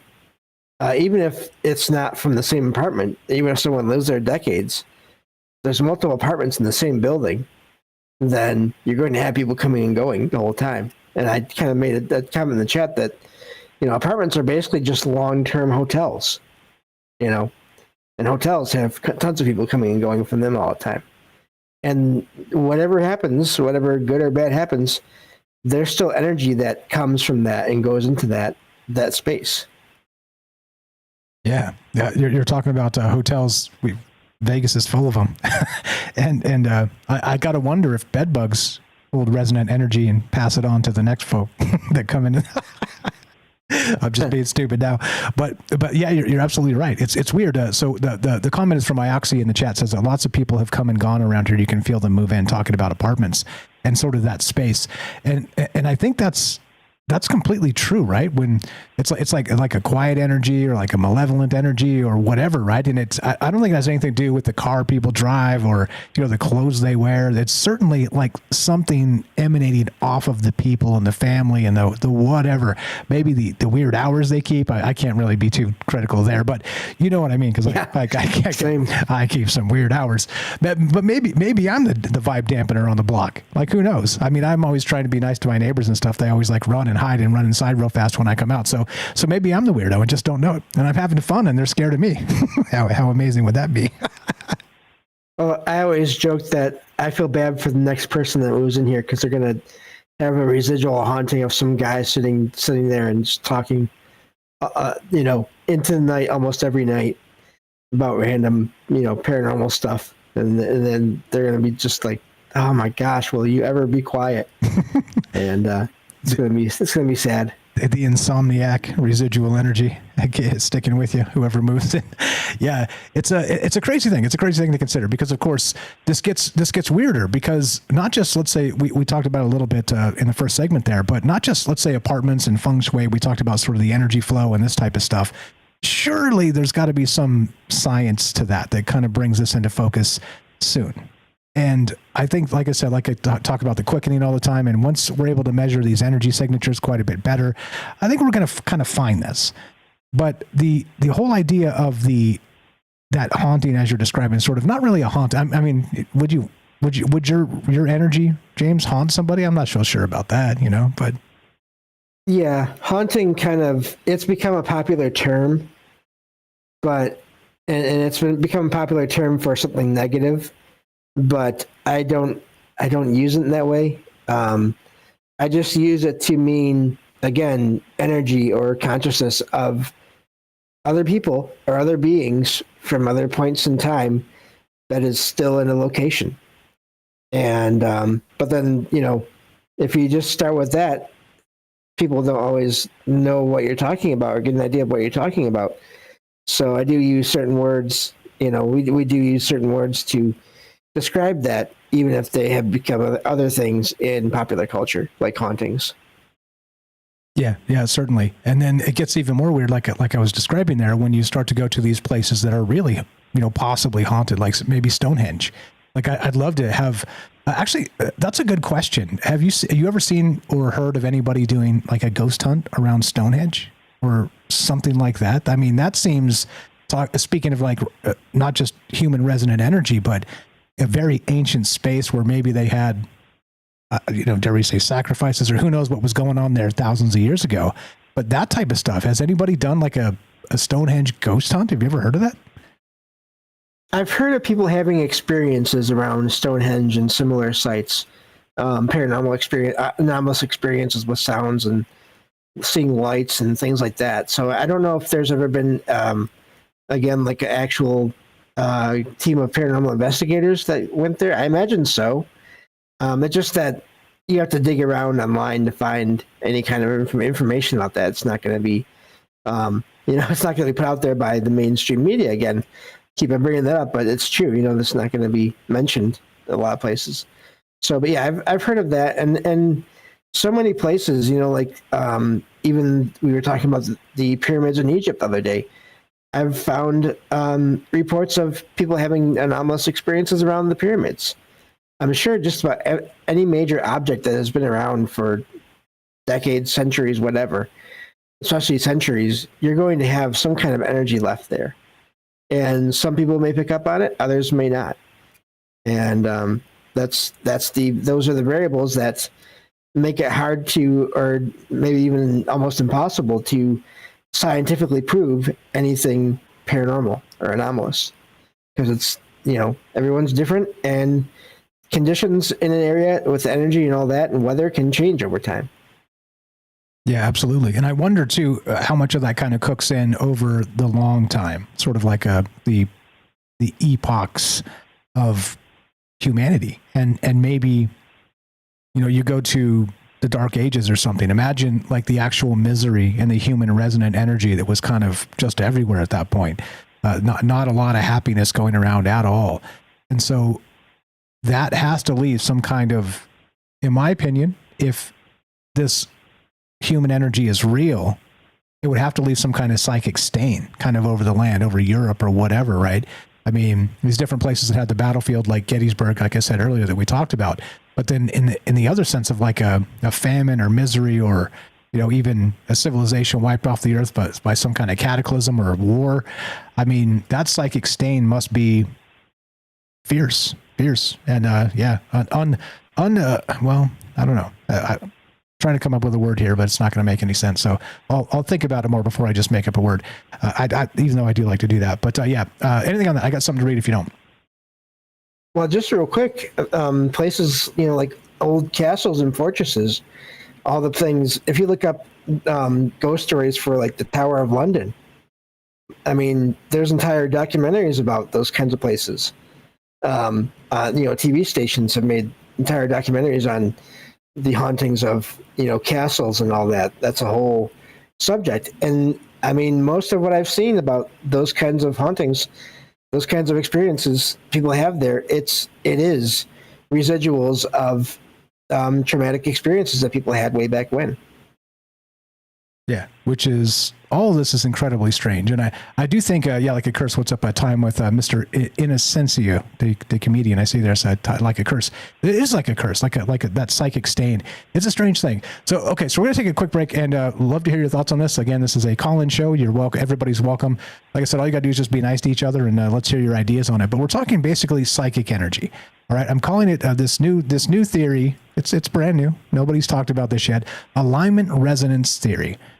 And are the ideas of a good, evil, chaos, and order abstract human terms that make no damn sense because they can be perfectly quantified through some sort of actual resonant energy? You get what I mean?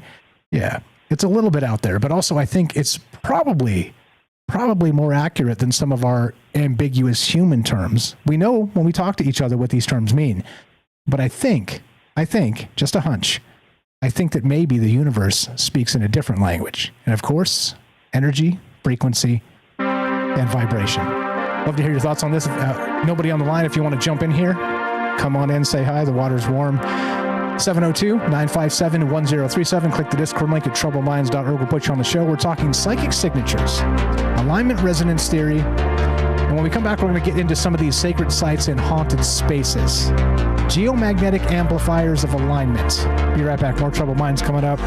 Don't go anywhere.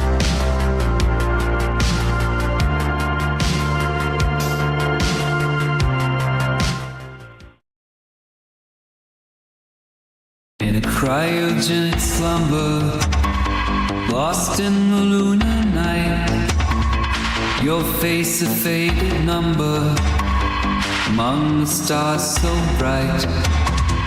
Dreams of forgotten echoes, waiting for time's command. Curtains of gray and sorrow, the lonely lunar sand. Below the moonlit sky, of the love we try, silent by your where ancient souls reside, suspended in the story, kept in the cold dark tide. Our futures in the making, in silver-edged domain, hearts kept in silent aching, till we meet once again. Below the moonlit sky, of the love we try.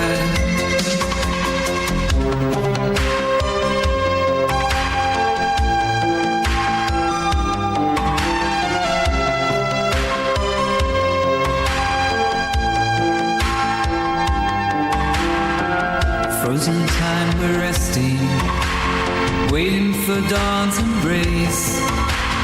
Whispers of love confessing in this forgotten place. Below the moonlit sky, of the love we try.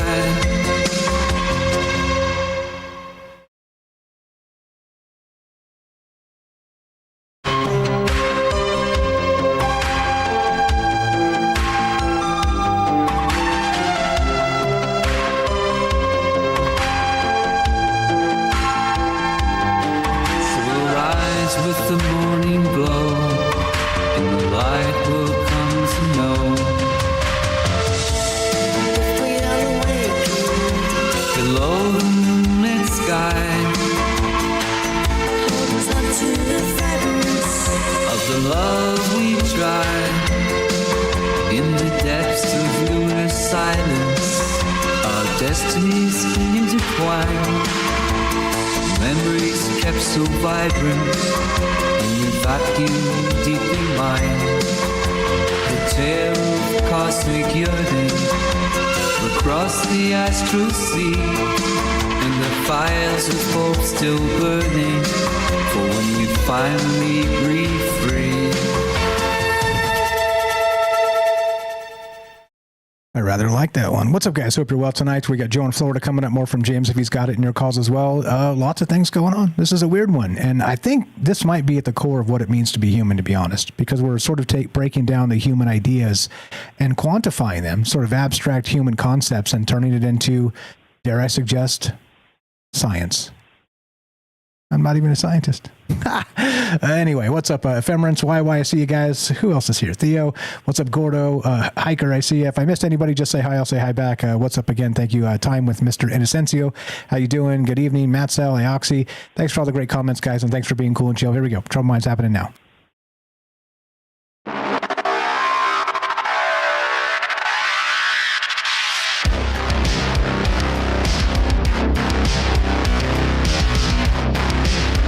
Welcome back to Troubled Minds. I'm your host, Michael Strange. We're streaming on YouTube, Rumble, X, Twitch, D Live, and Kick. We are broadcasting live on the Troubled Minds Radio Network. That's KUAP Digital Broadcasting. And, of course, 88.4 FM, Auckland, New Zealand. Tonight, we're talking psychic signatures. I'm calling it alignment resonance theory because think of it this way. Good, evil, chaos, and order are human terms. And, of course, we know what they mean. But they're sort of abstract. Imagine if you could boil it down to an actual frequency, an actual vibration, and then beam it into somebody or share it with somebody to completely change reality itself. Seem too wild? Seem too ridiculous? We're going to get into some other stuff here, of course, because that's what we do regarding maybe some ancient spaces and some other technology as part of this. But I'd love to hear what you think. As usual, this is a call-in show for that exact reason. I'd rather hear your ideas than hear me ramble on into the night. I'm very capable, but it's quite a bit less interesting to me if we don't hear your thoughts. That's the whole point of this. Love to hear what you think. Speaking of which, James, if you got anything, go right ahead, and then we'll go to Joe after that. No, I'm kind of at a blank right now, so happy to hear Joe and other calls when they come. You're the best. You and me both. Blanks hit. I can guarantee that. 702-957-1037. Click the Discord link at troubledminds.org. We'll put you on the show just like this. Let's go to Joe in Florida. What's up, my man? Long time no talk. How are you, sir? Go right ahead. Hey, can you hear me okay? Yep, you sound great. Perfect.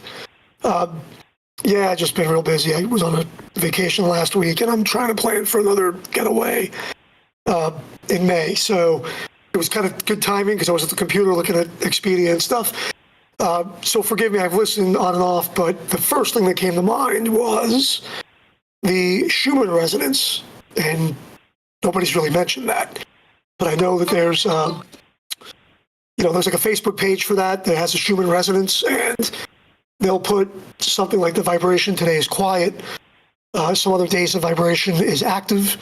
I found it kind of funny because with all the changes going on politically, this page would show up in my Facebook. And now all of a sudden it doesn't. It's like the algorithm. And since the only social media I really use is Facebook, I don't know why this particular page called Schumann Resonance today doesn't pop in like it used to. But thinking about energy, definitely. It's funny because you mentioned that test for the Dungeons and Dragons and all that, and I tried to take a political leaning test, and it didn't have like anarchy. It wasn't considered like that. It considered me socially libertarian, but like fiscally kind of conservative, which I thought was kind of odd, but kind of lines up with the way I feel. Do whatever you want, do no harm, but when it comes to the budget, maybe handle a little bit better. But I digress. As far as energy, being chaotic good, I think I would see myself the same way a lot of us do, probably because we're kind of thinking freely here. We're not, whatever cult this is, we're in a kind of a loose cult. We're in a loosely bound grouping here, for this page or for this show.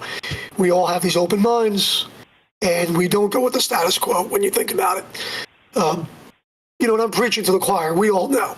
Basically, this isn't stuff that maybe we go to the water cooler and talk to people about because they look at us like, we've got 6 heads. Water coolest talk for exactly that reason. You don't want to get fired at work for bringing up the Schumann resonance and how it actually affects human consciousness. I promise you that probably won't go well. You'll get a call from HR very soon. But as far as energy, it's true. I see it from the dance floor when I'm manipulating that energy depending on the music that you play. So when you talk about frequencies, you have the Havana syndrome, right? So we know whatever that was happens. We know that there's the LRAD. For those of you who don't know what an LRAD is, a low range acoustic device. So that's for crowd control.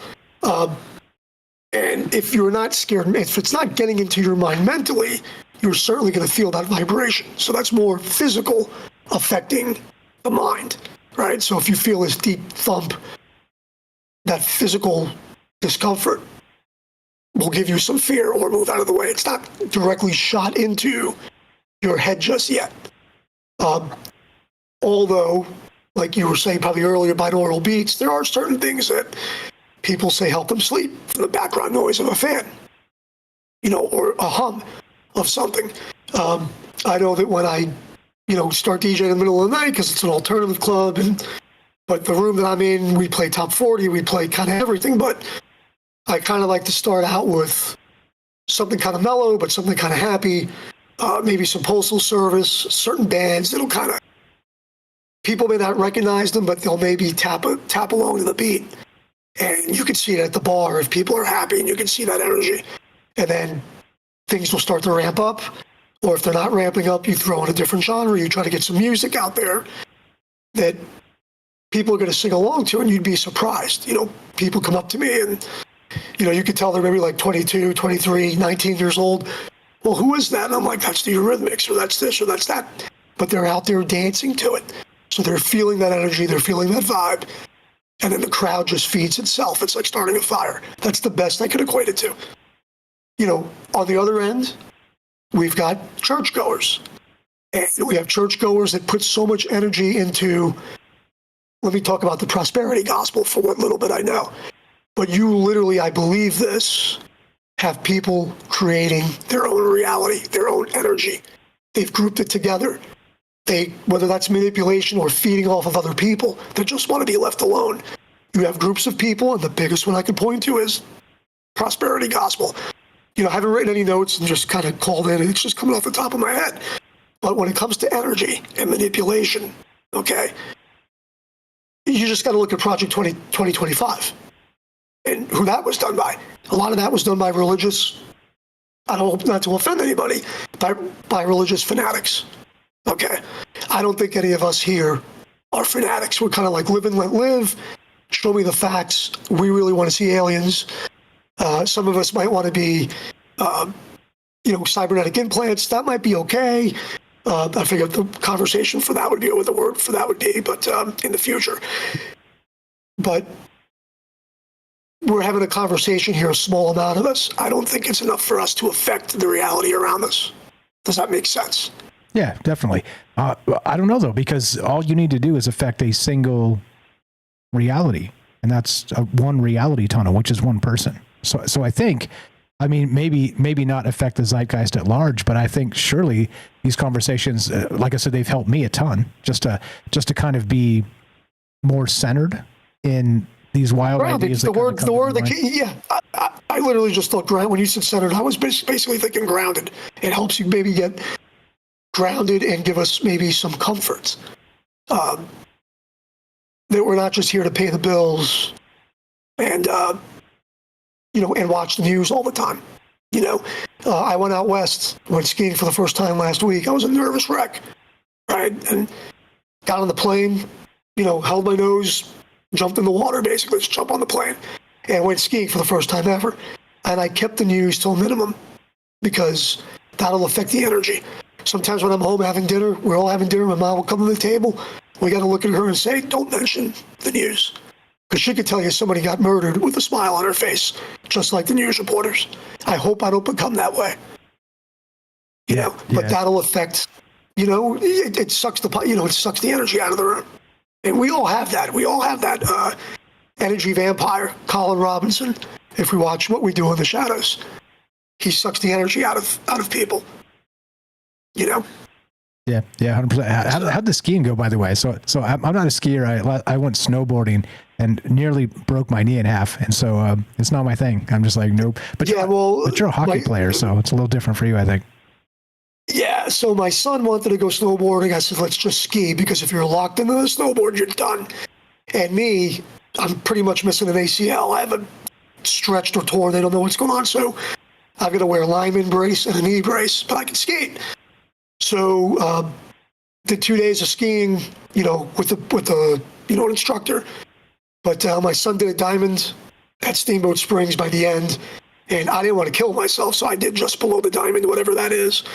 But I haven't been in snow since like 1990, since I moved to Florida, and the kids had never seen snow. So it was, my daughter said it was like a Bob Ross painting when we got off the plane and we're getting into the mountains. And I'm here in Florida and the weather's good, but I tell you what, I like the cold, and I haven't been in it. And even though it wasn't like minus, it was like 25 degrees, I was having a blast. So, and did well. So yes, thank you for asking. Yeah, but I'm just hoping us old guys, and I say that in the nicest way. Don't hurt yourself skiing, guys. Also, real quick on that weather report, I was driving in snow last week. Today was 90 degrees. So welcome to summer. It's here. Yeah. I'm wearing shorts. Yeah. Probably won't wear pants again till November. Oh my gosh. Here we go. Yeah, it's for days. I got the pool running because I got to get the pool ready here soon. And then in May, I'm going to Japan. That's going to be a nuts. I'm not who likes to fly. I don't know that anybody really enjoys flying, especially nowadays. But that's going to be a long trip. So, but yeah. Anyway, the residents, from funeral homes and things like that, I can see energy with families that have lost a loved one. Connections. When there's brothers and sisters at the table and people are kindred, you could feel it. And then you want to try to change it, maybe be a little lighthearted. But with some people, especially with death, kind of maybe changing it. But you can't expect people to come in happy. But there are people that do rejoice, if that's the right word, because their loved one may be out of pain, depending on what they're, somebody might have dementia and it's painful to take care of them, So a lot of people, I'll get a lot of serene or calmness because people are relieved that their loved one is not suffering anymore, anything long-term, So those are little things that I see, energy in the locker room. We can get that from anywhere if you're with like-minded people. If you're not with like-minded people, hopefully you can read the room, Yeah, hopefully. Regarding, so for those of you that don't know, Joe's a good friend from a long time ago. He's been with us for basically since the beginning of Troubled Minds, but he's a funeral director. He has been for as long as I've known him. The question for you, Joe, is that do you think that there's different energies with, like we were talking about, like apartments and places and maybe old megaliths and sort of historical things? Do you feel different energies? Because I know you've worked in different, funeral homes, parlors, whatever you want to call them at this point. For sure. Is there sure. And what do you think that is? Is it part? It's got to be part staff, in my opinion, because there's living people kind of doing the machinations of the business. But then also there's got to be some other resonant energy as part of it. Have you noticed maybe a correlation in any capacity? I know you brought it up a little bit there, but do you have a theory on why maybe there's some darker energy or some different energy here or there? Yeah, so I can tell you this. I said it before quite a while ago when I was in Missouri last year. That in broad daylight, I saw a shadow. It was an abandoned jail. I forget what the jail is. It was near Jefferson City somewhere in Missouri, visiting family. And there was an abandoned jail there. And I said, hey, what the heck was that?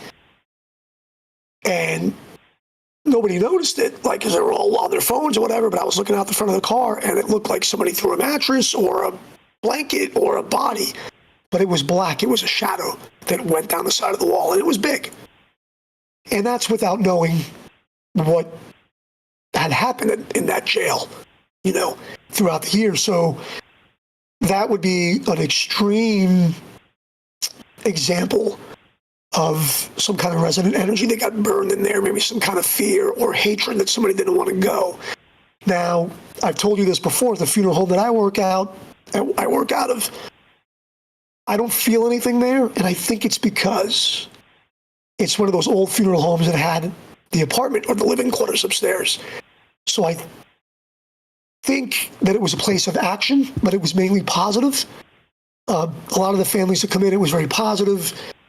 How do I explain it versus the corporate place? The corporate place that I worked at, you were basically a funeral director, but you were basically a salesperson. And to have constant pressure on all of the staff with bad management always created, a bad workplace. So that was just energy from the people that were alive. They were just doing their jobs. It was a pressure cooker. And you can imagine that manifests. And I'm going to give you an example. When I left the place that I was working at, I was probably the last peg that was keeping a lot of it together. And since I've left, they've had turnaround and funeral directors in the prep room where there's a lot of embalming and things going on. They've had a lot of turnaround there. I'm not saying that I was any symbol of stability, but I was one of the last original people that was well liked by all of the staff. And then when I got treated the way I got treated by upper management and I left, people would come to me and talk to me. Staff, I'd keep the door open. I wasn't a manager, but people would come to me and vent. And it's still to this day, that's what happens when you meet with families of funeral homes. But at that particular funeral home, the energy was very negative. I don't know, there was a correlation with maybe spirits, but maybe spirits got caught in the negative energy that was going on constantly in those corporate funeral homes and in those buildings, okay? But again, the funeral home that I work at now, they've got an upstairs apartment. The family goes upstairs to eat because I work with the two owners. I might stay downstairs to eat. I have no fear going there in the middle of the night. I could park my car there and Uber into St. Petersburg for a show. I don't feel anything there. And usually I am kind of sensitive to those things. So. Interesting. It isn't the spirits to be afraid of, it's the corporatism. that says a lot about resonant energy. Absolutely. Yep. Is that there's, and everybody knows too, you walk into a toxic place, like a toxic work environment, like you get hired or something, or you deal with, like I deal with a bunch of clients that work at all manner of different workforces, and some of it's, city stuff. Some of it's like, different, just all manner of stuff, right? And you just know when you walk into a place that like people don't make eye contact, like everybody's kind of like walking around like they're going to get their ass chewed, tail between their legs type stuff. It's so strange to me. And then other places they're like, oh, hey, Mike, like they totally know my name. It's crazy. Just a different energy just from the people that are kind of shepherding the work, whatever the work is. It's a nutty thing, but you instantly know. Even if you don't know the people, you still instantly know by the energy. It's not just body energy, body language, but the energy itself in the air. Sorry, go ahead. No, for sure. I mean, totally for sure. I mean, you can, again, you can go into a locker room, before you skate, and everybody's chatty and everything else. But I mean, it's a bad comparison, because we're all playing hockey. But you go into a funeral home, but again, a corporate one is the best example. And there could be high pressure there. And there's a lot of lying. People lie. And you're taking advantage of people. And to know that in your heart, if you're going to take advantage, you got to sleep at night. That could follow you. That energy could follow you. It's absolutely, absolutely stays with you. There are places like that. And maybe what's curious is to the funeral homes that I worked at were probably a little bit closer to water. I know water has something to do with energy and things. If anybody knows more about that, bring it up. But while I didn't have outright hauntings at the old funeral home, on more than one occasion, I had my, hair stand on end, hear doors, you hear things banging, and I've heard them with other people in broad daylight where we looked at each other down the hallway and there was nobody there. So I've had those things happen, That's it. I don't know where else to go. Human resonance is kind of interesting because that's a collective energy, if there is such a thing, The thing that also makes me wonder now, maybe this changes the subject a little bit, but the person that has been elected right now, in that name is power. Nobody realizes that. When that name is always mentioned, that name becomes power, because it is like what you have on a card. When you have a card that's better than somebody else's card, you have done that. You have basically, I don't want to say the word, but you've basically done that. And I just find it funny that article after article after article, at least that I read, doesn't really make me feel good. Yeah. Right. Yeah. So that, so the negative energy right off the bat is just coming off of, it's coming out of the TV. I mean, it's coming out of the TV. It's programming. So if we haven't been programmed before, we're certainly being programmed now. That's a fact. And by the way, we've been programmed before too. So it's like we're used to it now. We're used to it now. We're just like, oh, well, this is the new program. Okay, got it. Let's go hang out and listen to Troubled Minds instead. And that's the whole point. The whole point is not just narratives and energy and the human resonance that we're always talking about, but recognizing that their narratives are not our narratives. Whatever that looks like, you can talk about anything you want. Hey, there's an unbelievable amount of possibilities in the universe. And they're all here if you want to talk about them, if you want to think about them. You don't have to be locked into some stupid binary aspect of whatever. It's incredibly demeaning to me that we have to think in those terms and communicate in those terms to be part of a tribe somewhere. It's just so stupid, beyond stupid. Yeah. But look what you miss out on. Yeah. Oh, yeah. Look what you miss. I'm 51, right? I've got a decent job finally. Okay.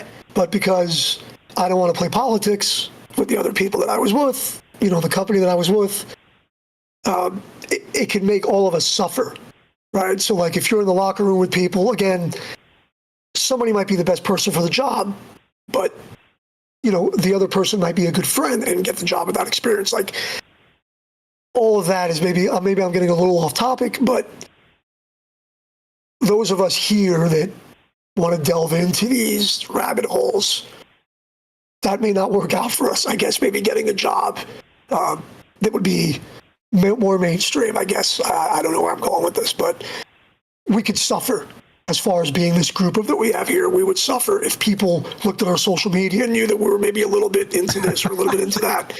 You might suffer from that, right? The 2025 witch burnings. Here we go. the punk witch club in the crosshairs. Yeah, exactly. Well, what are they doing, And so, anyway, that's my take, unless something else hits me in the head. But, good show, good topic as always. I think it means more now than ever because our energies that we have should try to flow and stick together. The show kind of maybe lets that get out when we talk about these things. That show maybe lets all of us get a little reprieve from everyday life. Maybe this is our hobby, this is our thing, right? But at the same time, I've got to talk to my neighbor. And I may not like the way my neighbor voted, but I still have to, that's my alarm because I got to shut the pool filter off. But I still have to be friends with my neighbor, right? Just because he might be in one political cult and I'm not, and he might have one energy and I don't, I still have to say to myself, he is my neighbor. He is my neighbor. And we've got to respect each other because there might be something greater that comes down, another energy that comes down, another cult, another group, another idea. Because that's where this goes. The ideas manifest an energy. And him and I might have to be the ones that stand together for the rest of the neighborhood. Who knows? There you go. Sometimes allies come from places you never expect, and they don't come if you don't give them a chance. And so that's the important part here. Look, I'm not one to kiss anybody's ass, but I'm also not one to just go burn bridges like a maniac. It doesn't make any sense because we're here for people. Newsflash, I'm a person too. I know some people say I'm an alien or a robot or an AI or something. I'm not. I'm a person too.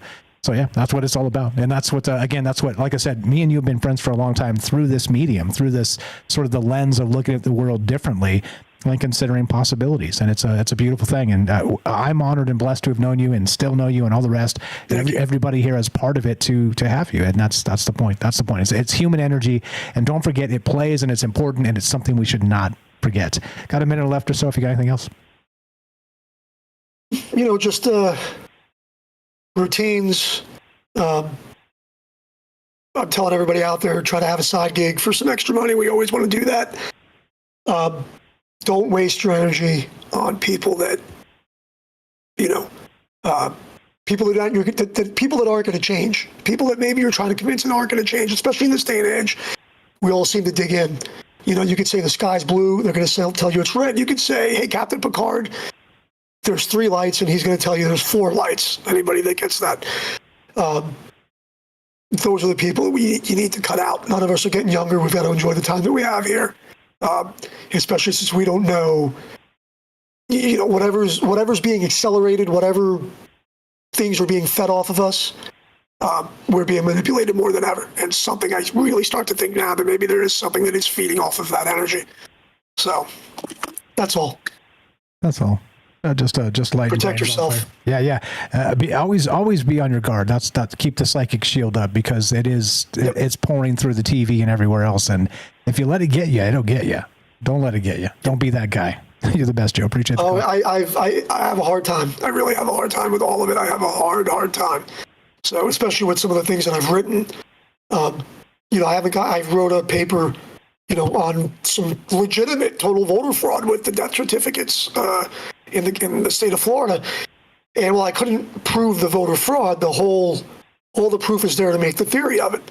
And I sent it to some newspapers and I get a response, but then when I send the paper, I get crickets. I get crickets. I send it to the elections office. I get crickets. So I get caught up into those things because it's the state of Florida. I have another complaint against my old company for basically lying to families. And I still haven't heard. It's been a year. And I just try to stay patient and not get negative about it or angry.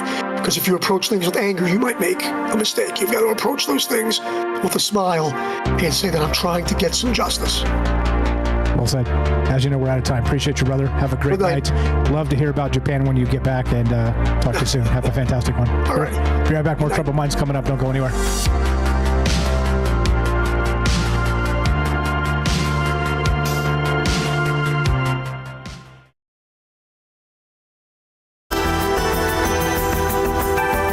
Symbols, whispers, and shadows.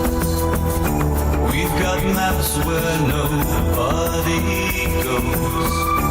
In the night under hidden glows, guardians of what no one knows. We seek the truth, nothing can hide from me. In cloaked silence we traverse the lines, through ancient scrolls in forgotten times. Voices echo in the halls of lore, guardians of the mysteries evermore. We seek the truth, nothing can hide from me.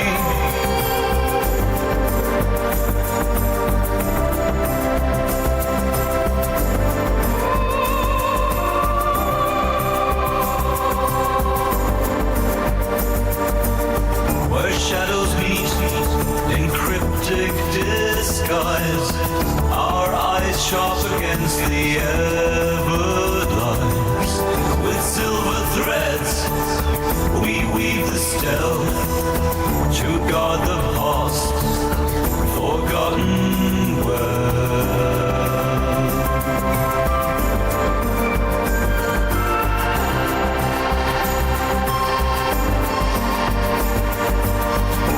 In the realm where the myths collide, with hidden lore our fates are tied.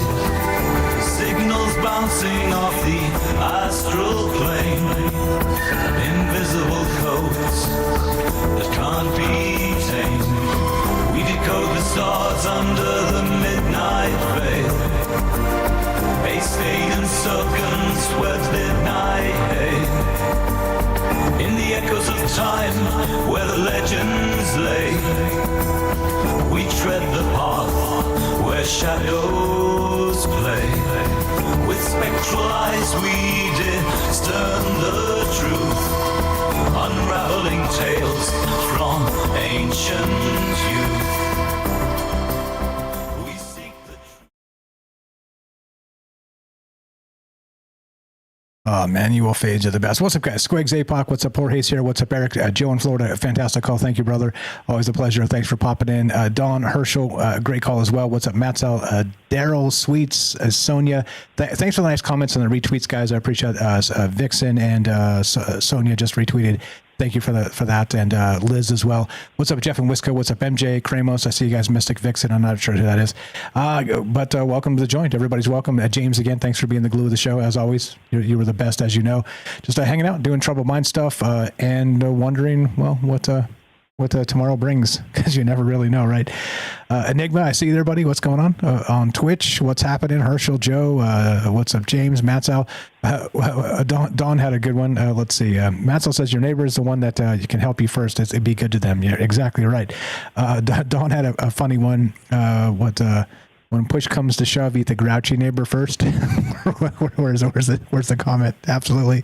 What's up, Sonia? As makes me think about using night vision goggles or a flare. You can see people's energy in the heat. Yeah, the heat signatures. I wonder too, like that whole idea of the aura kind of comes in too. It's weird. It's a weird space here that we're kind of dealing with. Human energy. Imagine if you could literally boil it down and quantify it scientifically to get you like a D&D alignment. And be like, Mike, you're going, chaotic dark here. This is not good. Like we gotta find some positive juju for you, or whatever it is, like wild stuff.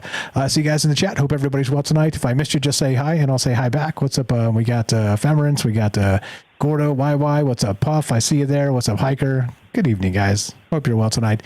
More from James if he's got it, and your calls as well. Nobody on the line. If anybody wants to jump in, you're welcome. Love to hear your thoughts on human energy, and how long do you think it's going to be before we can scientifically quantify this? Here we go. Trouble Mind's happening, right? Meow.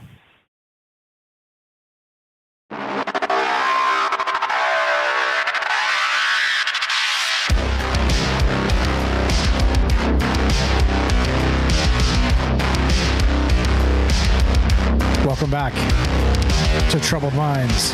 I'm your host, Michael Strange. We're streaming on YouTube, Rumble, X, Twitch, D Live, and Kick. We are broadcasting live on the Troubled Minds Radio Network. That's KUAP Digital Broadcasting, and of course 88.4 FM Auckland, New Zealand. Tonight we're talking resonant energy, right? Psychic signatures, alignment resonance theory, which is basically based on the Dungeons and Dragons aspect of, chaotic good, or lawful neutral, or lawful evil, or whatever, right? Neutral evil. There's a whole bunch of ways to kind of look at this and quantify people, right? And it is one of the things too that's a tribalist aspect of people, is we, the good guys always win, and we want to call the ones who lose the bad guys, right? I mean, but as we know, historically, it's a messy, tangled mess, and the ones that have been exterminated, and I mean that in the nicest way. I'm not trying to be flippant about literal conquered peoples. There's history's rife with it, and it's horrific. But they don't really get a say in many cases. And so if you're conquered, you're automatically the bad guy, right? Because the good guy won. I mean, how ridiculous is that? Of course, like anybody with like a semi-working brain can go, wait a minute now, how could that be true? And so anyway, I digress, but you get the point. Is it's talking about these resonant energies and people kind of not just writing history the way we expect it to be, because the good guys and the bad guys are framed in that Dungeons and Dragons alignment way of good versus evil. It's always, the invaders are the bad guys, and then the defenders are the good guys, or vice versa, whatever, right? However you want to look at it, because it's framed in propaganda. It's framed in historical propaganda, and these narratives, of course. And I'm not saying they're fake, by the way. It's an important distinction to make in that regard, because fake would be like saying it's all phony and like none of this stuff happened. That's I think that's a stretch too. But there's going to be this mix of both, where a new granular history, as we've been talking about recently, is going to be important, because we can kind of draw new narratives out of these things that may have been missed, that maybe we missed historically because there were voices that were silenced. That's maybe there's some things written in stone that'll change our minds about a great many things. I don't really know. So that's the whole point of this, and that's why we talk about these ideas together. But basically, back to where we started tonight was this psychic signatures, alignment resonance theory is what I'm calling this. Again, back to the Dungeons and Dragons alignment. And how strange would it be to be able to say, okay, well, Mike, you're neutral good, or again, we put unscientifically, of course, we put our X accounts into this tool and said, boom, tell us what we are based on our posts or our tweets or replies or whatever. It kind of grinded the data and then came back, and I was chaotic good, and Joey was chaotic good, Sweets was chaotic good. It was like, so either this thing is broken at chaotic good, or maybe we're finding the resonant frequency of the tribe here, of kind of the general consensus of what this might be, right? And so I don't know, that type of idea makes me wonder.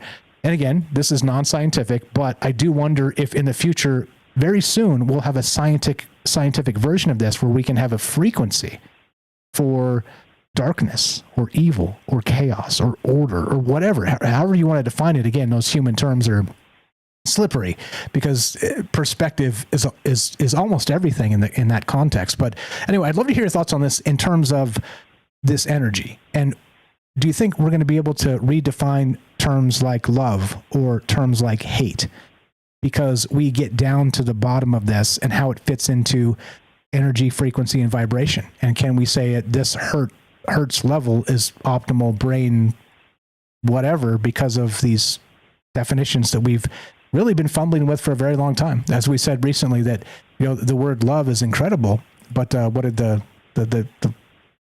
in Latin or whatever, the Greeks, who was it, had like 5 different versions of love or something? I don't know. I can't remember exactly what it was, but anyway, you get the idea. I'll look that up in a second and clarify. But hey, I can't have everything in my brain all at once. I'm not a large language model, all right?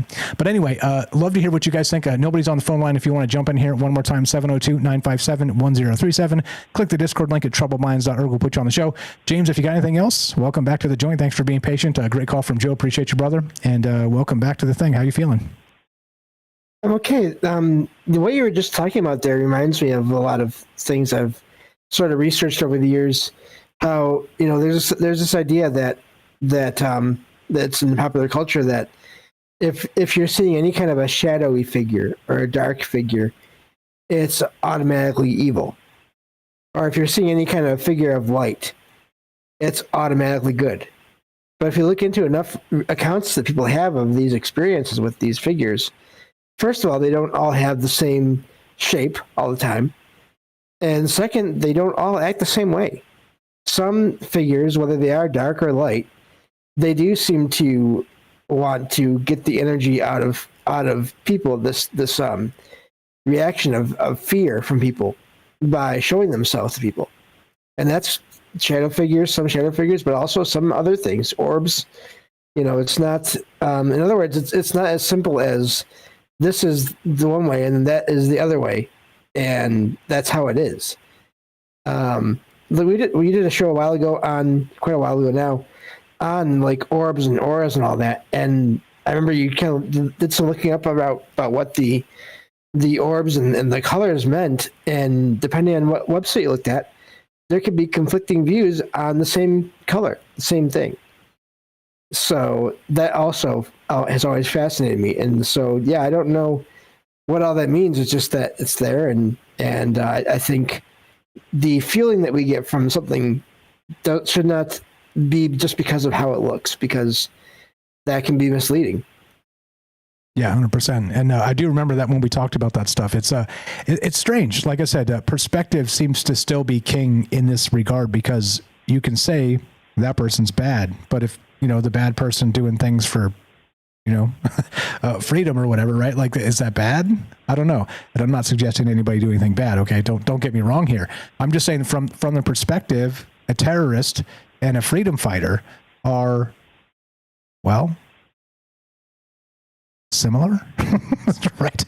I'm not saying the same thing. Of course, I know there's a ton of nuance there, and I'm not being ridiculous. I'm just saying, you get it? Some of those definitions sort of blur depending on the perspective. And it's incredibly important for us to recognize it and recognize how those ideas are being used against us and the terms being used to make us believe certain things. And you're right, James, with the red, I think the red color was malevolence, and, some of these old ancient ideas of alchemy or whatever, and how it kind of comes into the space of old tropes, I guess. You see the dark orb, and it means it's malevolent or something, or the red light, or it's Hades coming back from the underworld or something like that. But is that really true, or is that sort of just an old idea, or is it the red light district, this type of thing, and Vegas and Sin City or whatever, right? it's an interesting thing how we have these sort of paradigms locked into our mind about even particular colors, right? That's the odd part of this. Yeah, go ahead. But you have those meanings or those ideas attached to red, but then the idea of it also being, how often do you see red hearts when hearts are being used to describe love? How often do you see we think of like blood and how important it is for, look at like the I forget what you call it now, first aid kits. They have like a red colored cross or plus shape, red cross. I mean, just all these different things that can have different meanings depending on the context of it. Yeah, 100%. And so the red orb floating in your window may not be as you think. And it's interesting too. I was talking to Jay recently, as you guys know, and I keep bringing him up because he's fascinating to tell. He does a ton of videos, cranks out a ton of content. But he had like an experience with these orbs, and he said that he didn't feel anything malevolent from them. Like he kind of called them and they came, but then afterward, in reflection, he was suggesting he's not sure that type of contact should be made. And so he's kind of stopped it because he didn't know how to really define it directly. And so it didn't freak him out. It didn't spook him. It, of course, changed his life and made him see the world differently.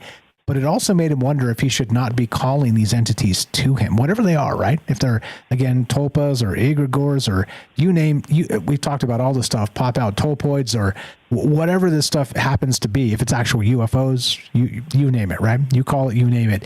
But he was kind of like, you know what? I'm not so sure. Like that's the best for me. And he stopped. He hasn't been doing that CE5, this kind of summoning aspect of it. It's weird. So how do you define it? Because as we're describing tonight, good and evil. We're talking about chaos and order. We're talking about sort of these human terms of how we feel about it and how society acts in those spaces. But then imagine if the entities, malevolent or otherwise, could in some capacity show you a benevolent energy, an actual frequency that made you feel like, hey, we're on your team. We're on your side. We want the best for you guys. Whatever, right? But you know where my mind goes from that. We've talked about that quite a lot. But anyway, it's weird, right? That you can kind of boil down like an emotion to a particular brain frequency. And then possibly, of course, we'll get into some other stuff coming up regarding a technology where that's being used against us. I don't know. Conceptually, like I said, the LRAD, as Joe was saying, very smart. And that'll rumble your guts, like start to hurt. And you got to get out of there. It's weird. It's a lot of weird stuff with this energy, frequency, and vibration. Anything on the summoning bit there, James? I've always said too, I don't blame him for stopping. Because I do think I'm always two ways about this, because I do think it's important when we have, and anyone has an anomalous experience, to go with what their feelings say, go by what they feel, but also be aware that things and people, I mean, regular living people, but the deception is always possible with all these experiences as well. And so just keep that in mind and just do your best is all I can really say to do in any situation like that.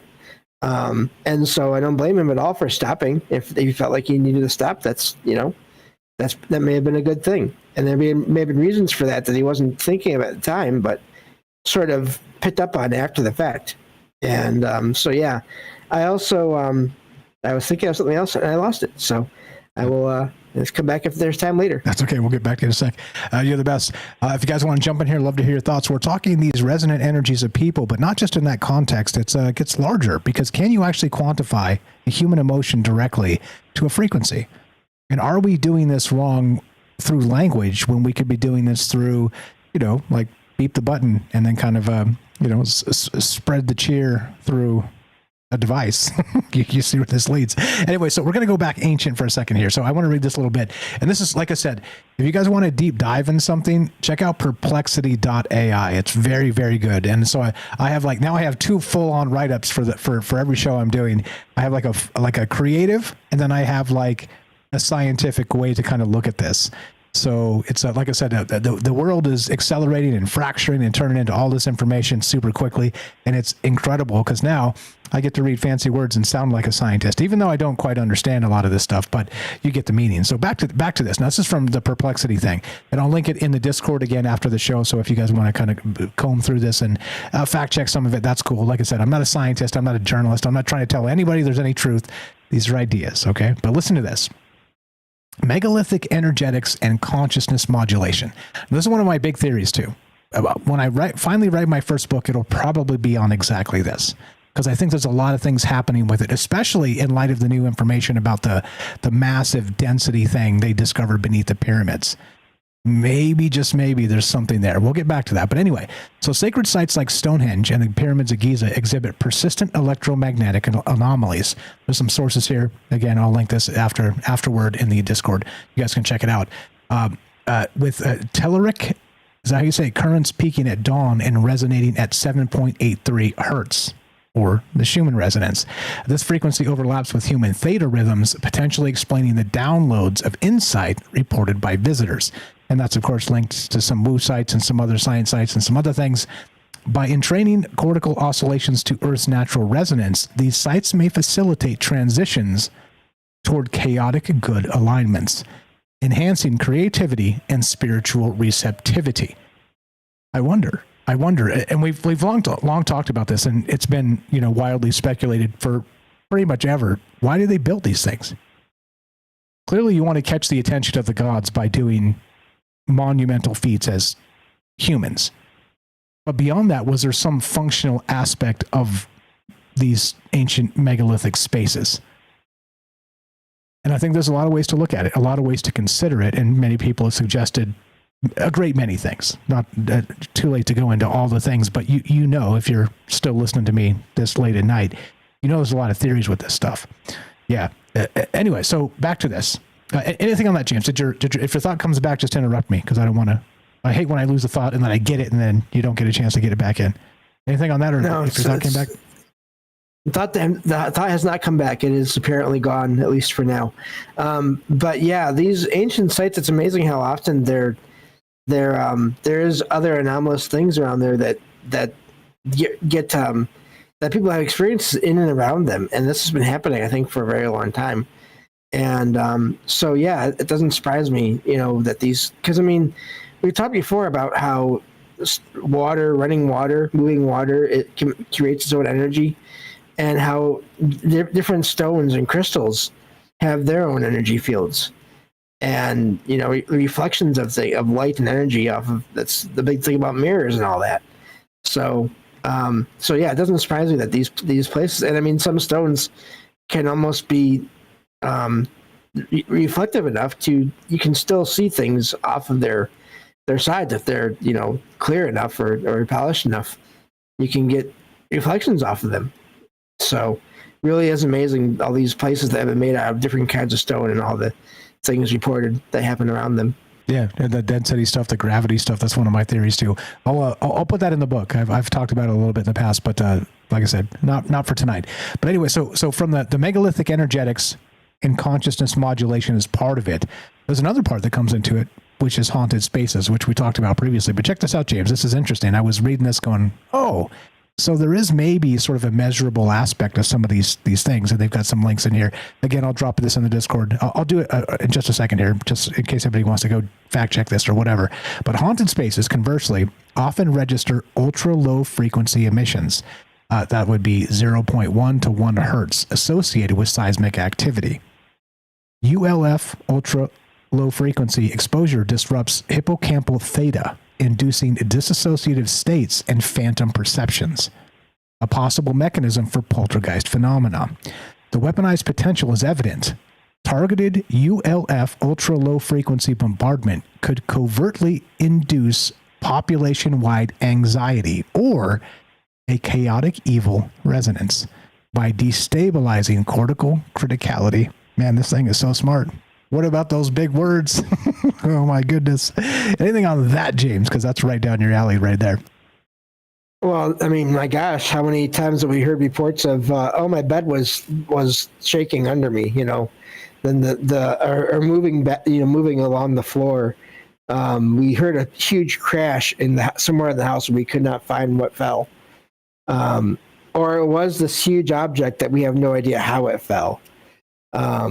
People have, so many reports I've heard over the years of people feeling or hearing these sounds like everything is moving, like the house is, something shakes the house so much that it sounds like it was a huge crash, and then they don't find anything. So that is wild that's there, that connection is there. And it does make sense to me in a way, because I know personally, I don't like very low-pitched sounds or very high-pitched sounds. And I'm sure a lot of people can relate to that, but with my ears being more sensitive, I really don't like them. I was talking about this with Eric the other day in a voice chat. I can always hear when there's a monitor or TV or some kind of device on in a room. If there's nothing else on at the time, if there's no music or whatever, I can still hear when devices are on. And I don't care for that sound, really. I don't. Yeah, like kind of a muted white noise, even though they're not really making any noise. It's there. It's so crazy.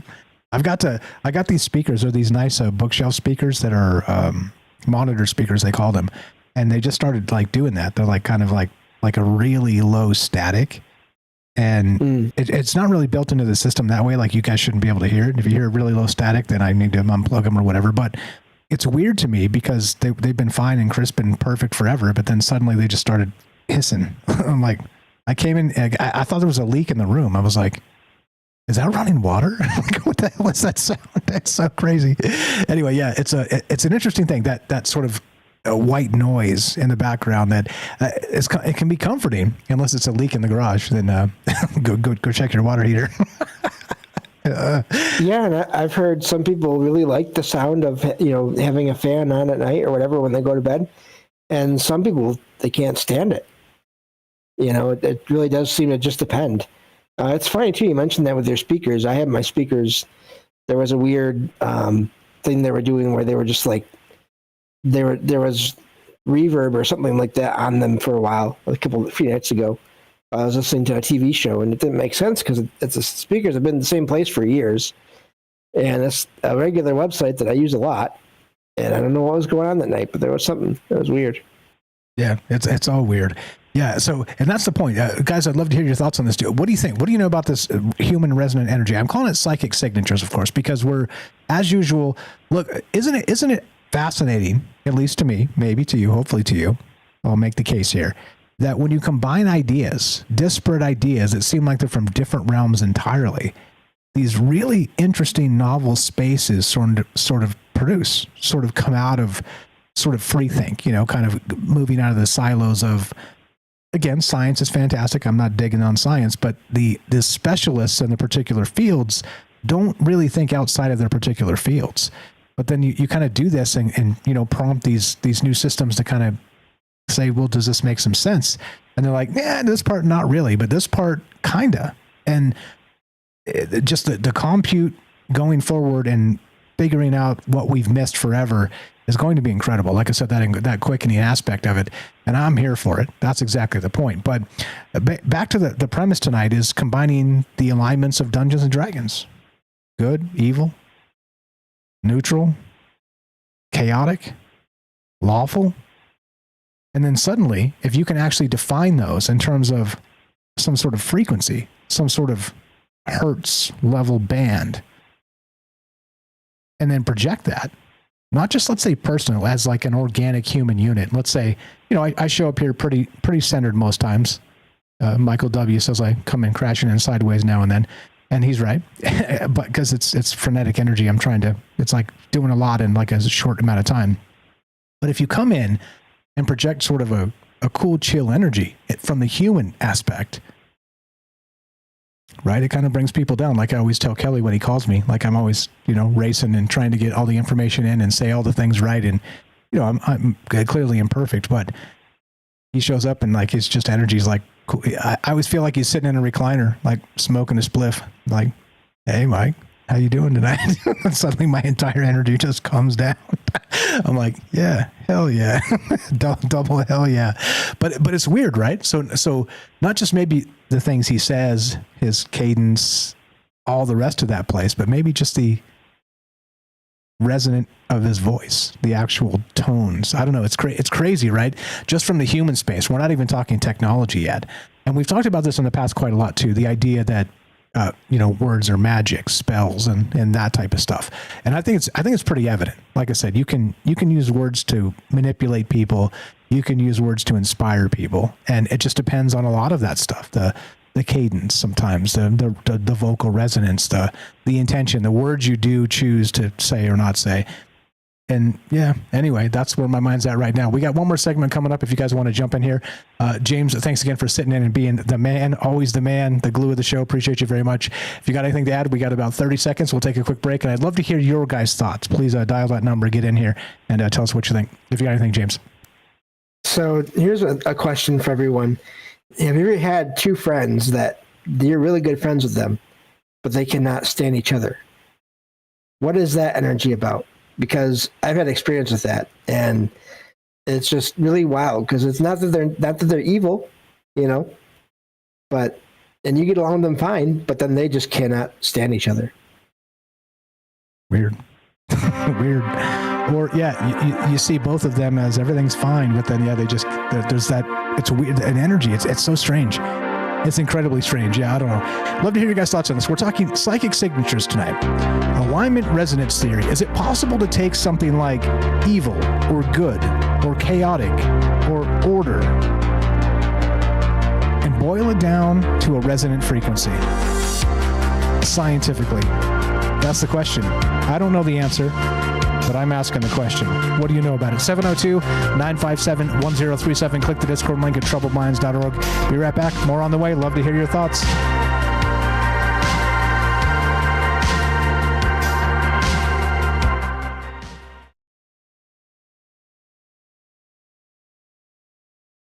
In the shadows of the networks do they hide? Whispered legends unseen they reside.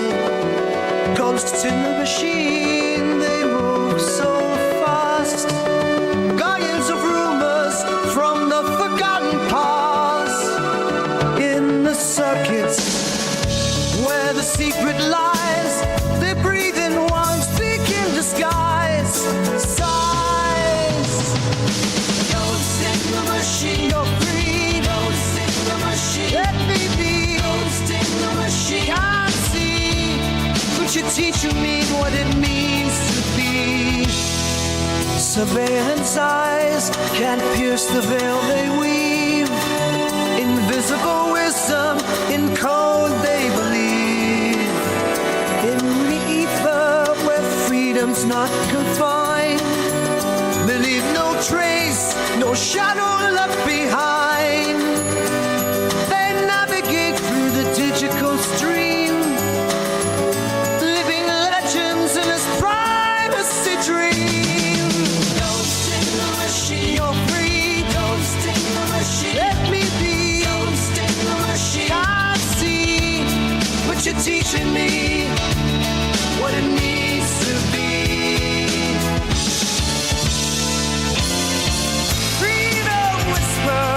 Through the hidden ways, in the silence, looking on their path.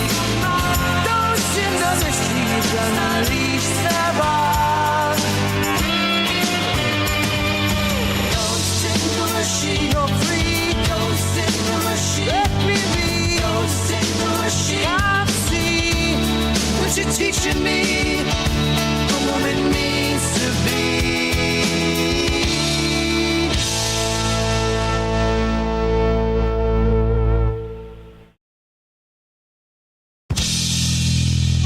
In the jagged code they find their might, guardians of a world forever in twilight. Incursions warriors they silently strive, protect the truth, keep privacy alive. The silent echoes they haunt the trails, hideaway forests where secrets prevail. Breathe shadows grace they dance unseen, defenders of the unseen, digital green. Ghosts in the machine, you're free.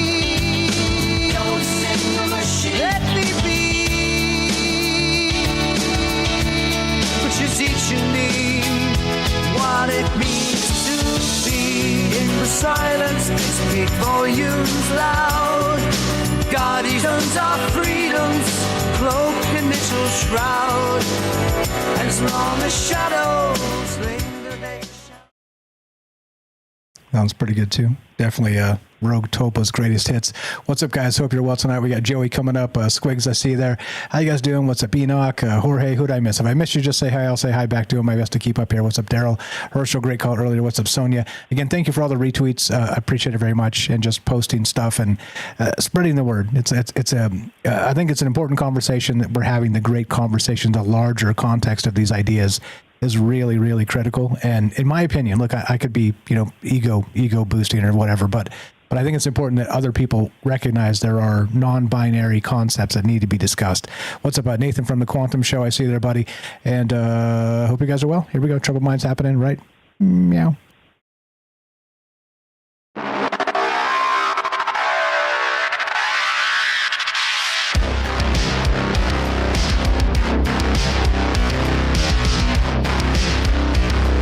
Welcome back to Troubled Minds. I'm your host, Michael Strange. We're streaming on YouTube, Rumble, X, Twitch, D-Live, and Kick. We are broadcasting live on the Troubled Minds Radio Network. That's KUAP Digital Broadcasting. And, of course, 88.4 FM Auckland, New Zealand. That's the Underground Media Network. Tonight, we're talking psychic signatures. I'm calling it alignment resonance theory because we're taking the idea of Dungeons & Dragons alignment, okay? Chaotic, lawful, good, evil, and wondering if there's a resonant energy that defines those human emotions, good and evil, love and hate, and everything else, fear, all the rest.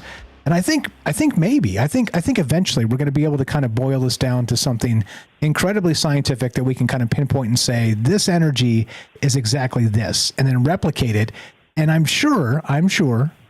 nearly certain that this has already been derived, at least,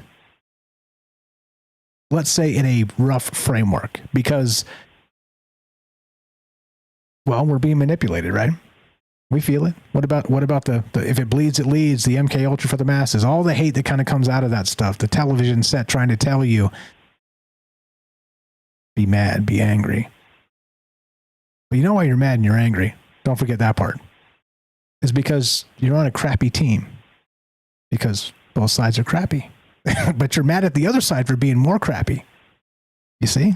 It's like the race to the bottom. And tell me that isn't manipulation. Because I'm pretty sure. That's like an abusive relationship. It's horrific. And so we got millions and millions and millions of people as part of these cults, which is what they are. It's nuts to me. I don't know.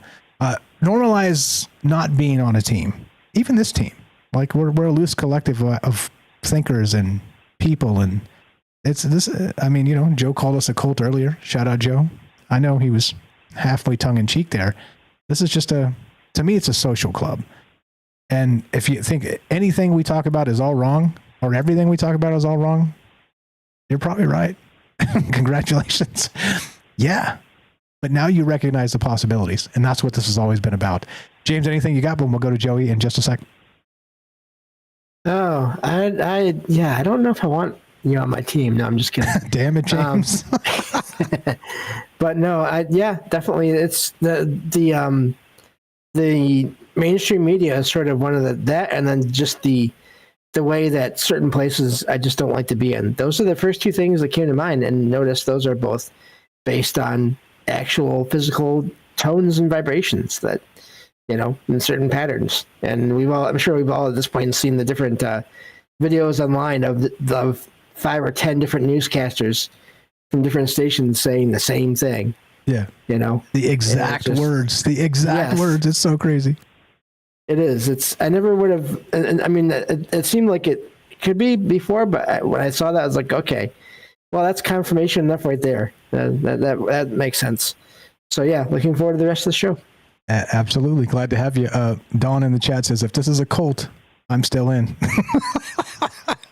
Oh boy. I'll send you your choose the color of your robe. We'll get it sent to you. I'm just kidding, of course. 702-957-1037. Click the Discord link at troubledminds.org. We'll put you in the show.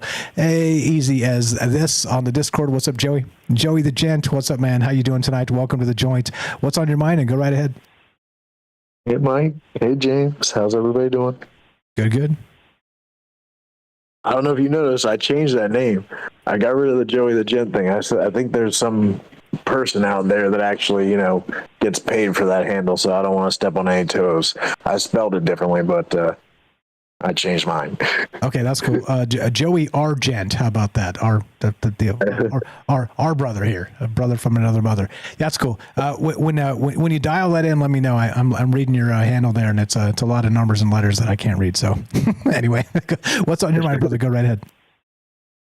So frequency, man. We were talking about this just a little while ago in our little group, and I was saying everything has a frequency. Yeah. Right. Yeah.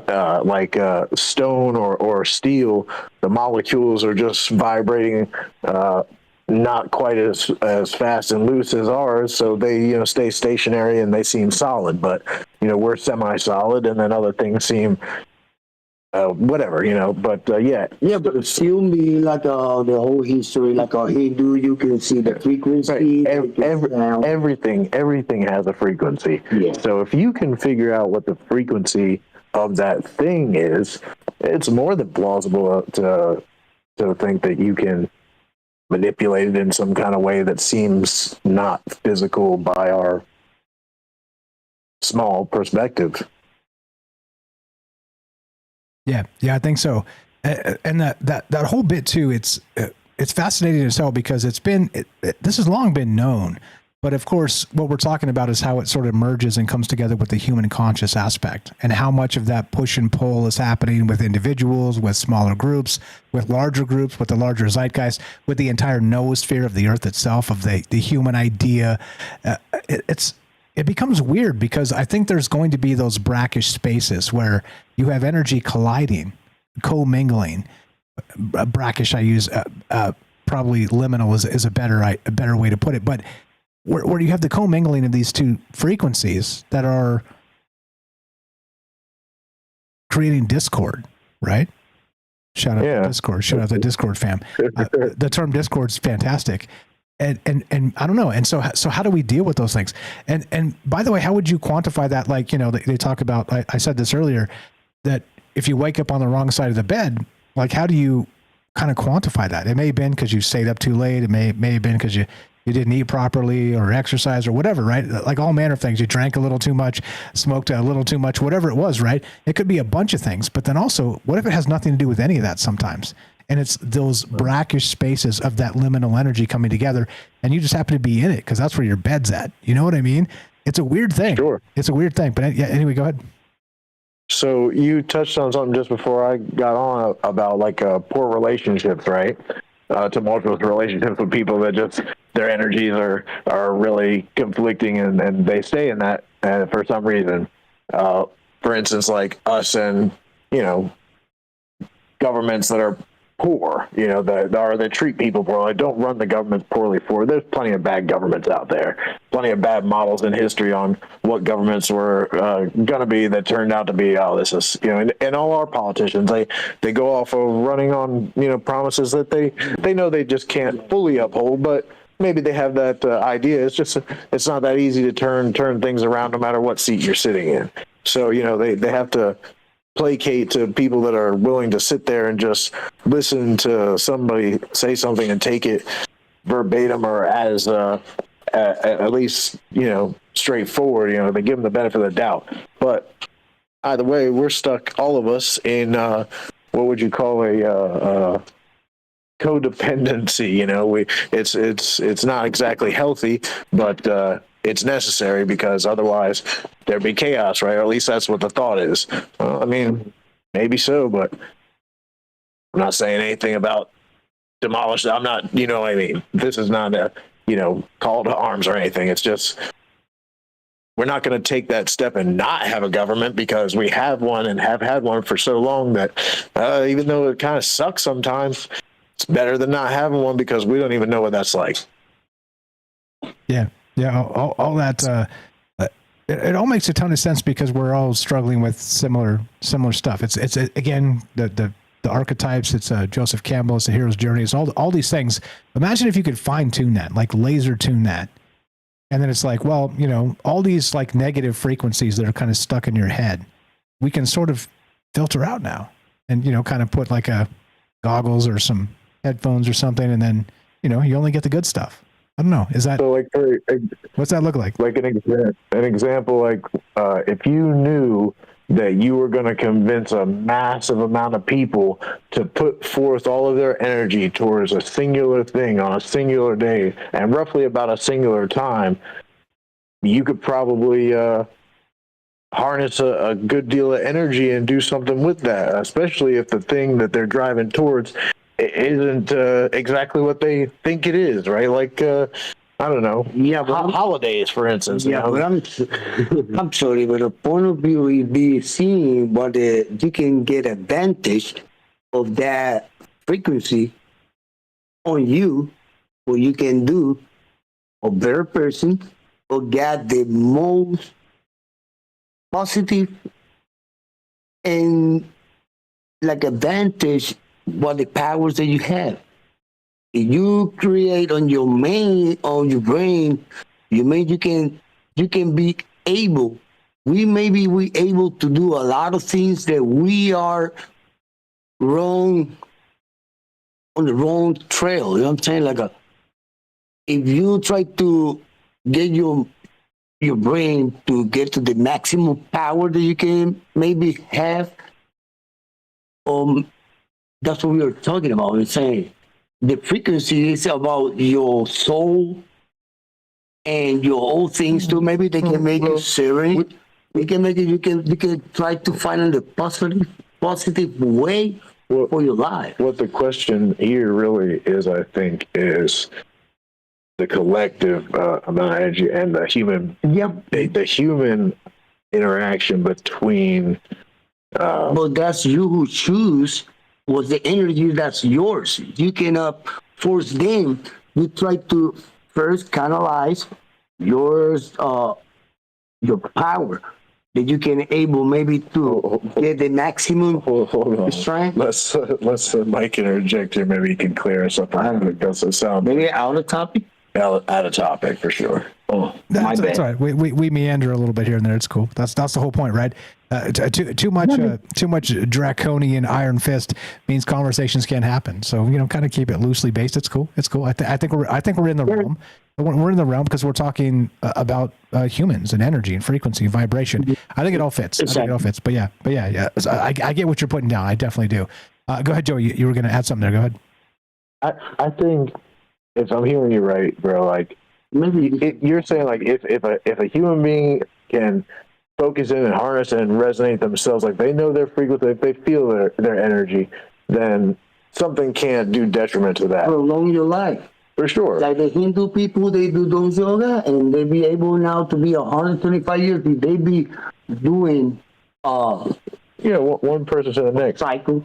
But my point was different. My point was a collective energy. Like I'm just going to use it as an example. I'm not saying that this actually happens, but let's just say Christmas, right? Yeah, brother. Christmas is a thing that is pretty mixed up because it's celebrated almost all over the world in different ways by different people and negated by a lot too. So but you can't have any time.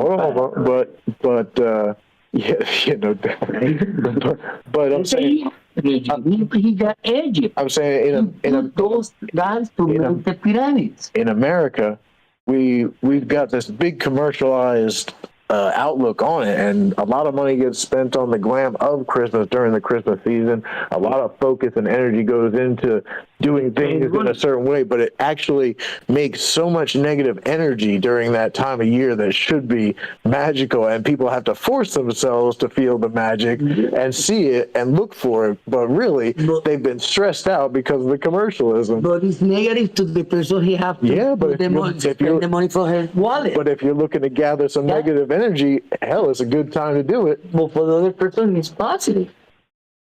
Okay, hold on. I got a not very unique take here. If you've ever worked retail during Christmas, it's not good times. It's not good times. It is like you're grinding overtime. You're up to your neck. You're just through with it. You wish it would be over. And so, I get the sentiment. Okay, Yuletide and the rest, but there is a negative aspect to it. There's a commercial aspect to it that is exploitative of people.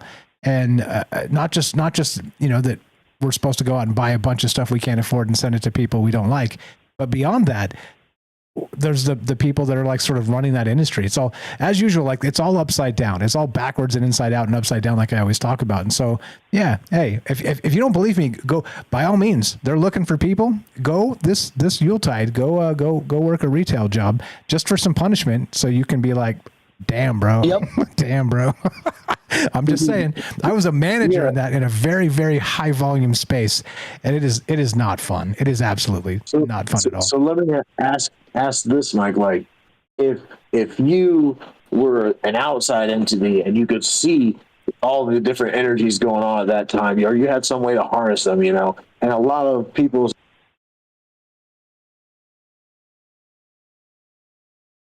Test, dead air? Are you there?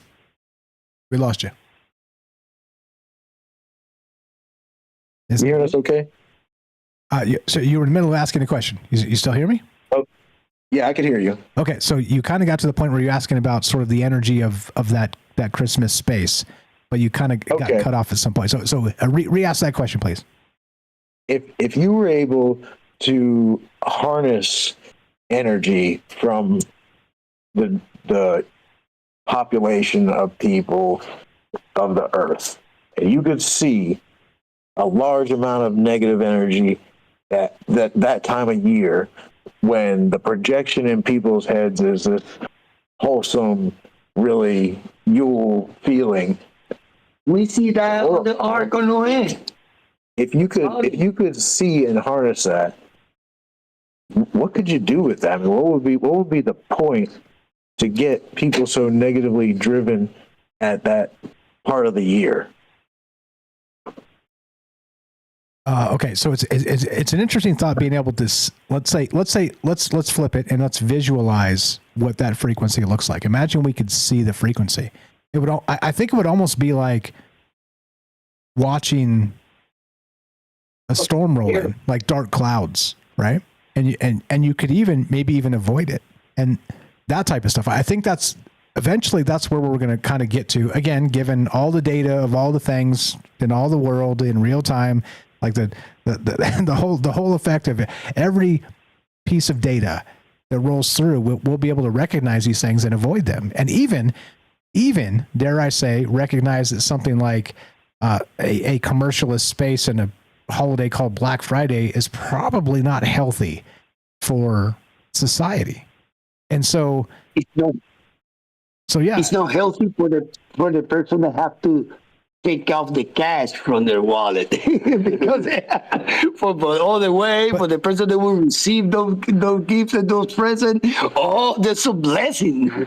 Yeah, but you don't have to. It's not required. No, you're right on that. Hey, my whole life, I can tell you something. I received many gifted, but I'll be honest, I don't know. I could be better person, maybe, I think, if I give him back at least the feelings for the intention on those moments. You know what I'm saying? Like that's an energy too that you be passing. Yeah. Well, that's what I was getting at with my question. Yeah, go ahead. If you could see all that energy, why would you want to drive it towards a large amount of negative But check it out, because everything has to have balance. On the other side of that, there's a smaller amount because of how large this thing is growing. Like, this is a sickness. It really is toxic for us. But let me finish this thought, please. I gotta go. Hey, see you, Mike. I gotta go on my motorcycle. He's raining. All right, bro. Be safe. On the other side of that, the balance is that even though it's smaller little moments that we almost see as magical, those little small moments. 1 second. 1 second. No problem. We got you. I didn't want to back to. That's okay. You good? If you need a second, we got you. Nope. Okay. No, he's off. Okay. Well, those smaller, happy, magical moments that we really base this entire, I don't know, escapade on, and continue to do, even though we've gotten to the point where we know it's madness, but we're still willing to be participatory. It's just like you said, it is a willing thing. You don't have to give, but if you have the right heart, like he said, these things are magical. If you go about it like, this is a way I can say that I still participate in my family, but I really don't want to see this person or deal with them. So, I send a gift once a year and blah, blah, blah. But I did my due diligence. Nobody can say I'm a bad person, right? That's how we write that off. Right. That's but it's coercion. It's coercion is what it is. So it is, but you still choose it. Yeah, exactly. So you can opt out as usual. Like again, the open mind can opt out of anything. And that's the point, is that the human connections are manufactured in many ways, and it's important to recognize you don't have to be part of these larger systems. You just don't. And I don't mean to be an anarchist and burn things down. Like, I don't do that either.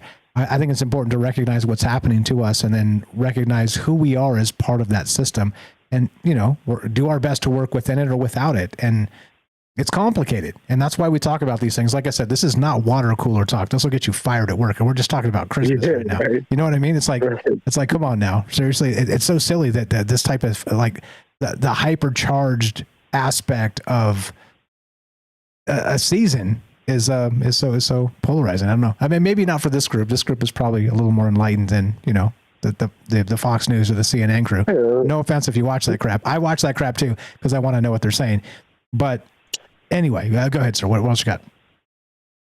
So I mean, that's why I guess you could say this is like a cult, because for some people it might distinctly seem like one because it's so far against what they believe, but they believe what they see, and they don't really know anything or take the time to do their due diligence to go looking. And I don't believe what I see or what I feel most of the time, because I know I can lie to myself just as easily as you can try to lie to me. But since I see it that way, it's all just for fun. So I take it all in and I see it for what it really is, and then it doesn't ever pull the wool over my eyes. And if it does, then I must have chosen it, because either way, I'm still stuck in the position that I put myself in. So you got to own whatever you're doing, your actions, right? And we choose a lot of these things, but ultimately, my point was, if you look at the big picture, though everything seems very negative and enlarged, like across the board, I've had more negative experiences than positive experiences. My life has been woes. You hear many people say it, but I had these small moments that are so special, and I miss them. I wish well, that small moment was just as fleeting as all the little tiny bad moments you had. But since it was so special, that one moment equals all these small bad moments, and it's all balanced. Yeah, if you let it be, right? Sometimes we try too hard to bring frame focus to the frame, and I don't think it's necessary. Like, you kind of let it come, and it'll come. We got calls we got to get to, brother. We got time ticking and all the rest. Appreciate you very much. What's your friend's name again? I mess it up every single time. Cello. Okay. I'm gonna make a note of that. I think I already did, but I have so many notes it's impossible. But for me to keep track of everything. But yeah, great stuff. Appreciate you. Thanks for bringing the partner as part of that. It's a nice dynamic, and always a pleasure, my man. Oh, by the way, what are you doing on your? I see you created a new thing. You want to plug that real quick and send me a link too. I'll add you to the list here. Yeah, sure. As a matter of fact, I want to thank James and a few other folks that were in here. Who else was in there? Gaston. We had Sweets. A few people stopped by. So I don't know. It was just a freestyle rambling on and on. We went from one end of the spectrum that we had no topic, and we just had some fun. And that's pretty much how I put it out there. I put it out there for like an hour-long fun session. It was Tuesday, 8:22, and I think I'll just do a reoccurring thing. I didn't want to step on anybody's toes. I thought it was a nice timeline. I only put an hour limit on it. We stayed for 2. Nice. Yeah, that tends to happen with you got a good group of people. Send me the link. Again, scroll down troubledminds.org/friends or click the friends link at troubledminds.org. It'll say follow Joey here. We'll have a link. Go check out his Discord. He's doing a thing now. Look, this is what it's all about. Inspiring each other to create things and grow networks. You're the best, brother. Thanks again for being part of this. Good luck on the thing. I'll help you where I can, and always a pleasure, my man. Thanks, Mike. You're great. Thank you. You as well. Have a great night. James, anything to add to that? We'll go to Jorge, and then we'll wrap this up. No, just great call. Yeah, it was nice to be there for the first show tonight for that Joey had with his group there. And yeah, I think I do agree. I think I've been thinking about that too after you mentioned Christmas, but I think about that with birthdays too. You know, we sort of do mini versions of Christmas a lot when it comes to birthdays here in the U.S. a lot, where there's always the presents. Yeah. At least so many people feel pressured to have the presents. And I've always told my family, I'm not worried about all that. It's the main thing to me. I don't even care so much about the holiday itself, the history of it. That's fine. But to me, the most important thing is always just getting together with people. That's the biggest thing to me. Well said. Well said, all that. That's why we get together and talk about these things. I agree. My birthday just passed, and y'all don't know because I'm not telling. Happy birthday, Mike. Okay, there you go. You don't have to say it. 702-957-1037. Click the Discord link at troubleminds.org. Jorge, what's up, brother? How you doing? Welcome back to the thing. How are you, sir? And go right ahead, and we'll wrap this up. I'm doing great. How are you? Oh, pretty good. No complaints, man. I wanted to get on that conversation. I was like, how do people benefit from bad, what is that, spirits or bad juju? It's like, it's money, bro. It's like, there is the phrase that is so infamous. It says about the Rothschilds, he says, whenever there's blood in the street, Paris, I buy.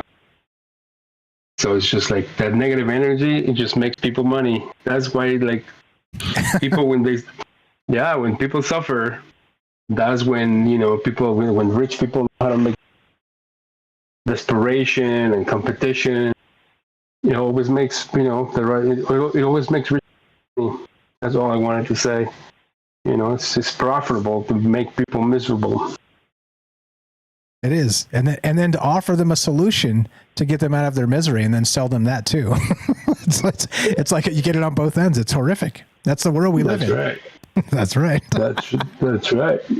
That's how they do it. That is how they do it, my brother. Yeah. So I've got an ebook coming out, by the way, how to make yourself happy. I'm just kidding. I'm just kidding. Don't buy this book. Don't buy this book. It'll be written by AI and it'll be terrible. I'm just kidding. But this is the point, right? Like the think about this. Like the self-help industry is massive. It's like multi-billion-dollar industry. It's because of all the noise that we're expected to sort of march to the tune of, and it's noise. A lot of it's noise. Again, I'm not saying humanity's crap. I'm a humanist. But I am saying that there's a lot of stuff out there that is really unnecessary. And yeah. What else you got? Hello. Good evening. Not much. I mean, I'm here 3D printing, but trying to make things kind of weird. I got something going on. I don't know if you're interested.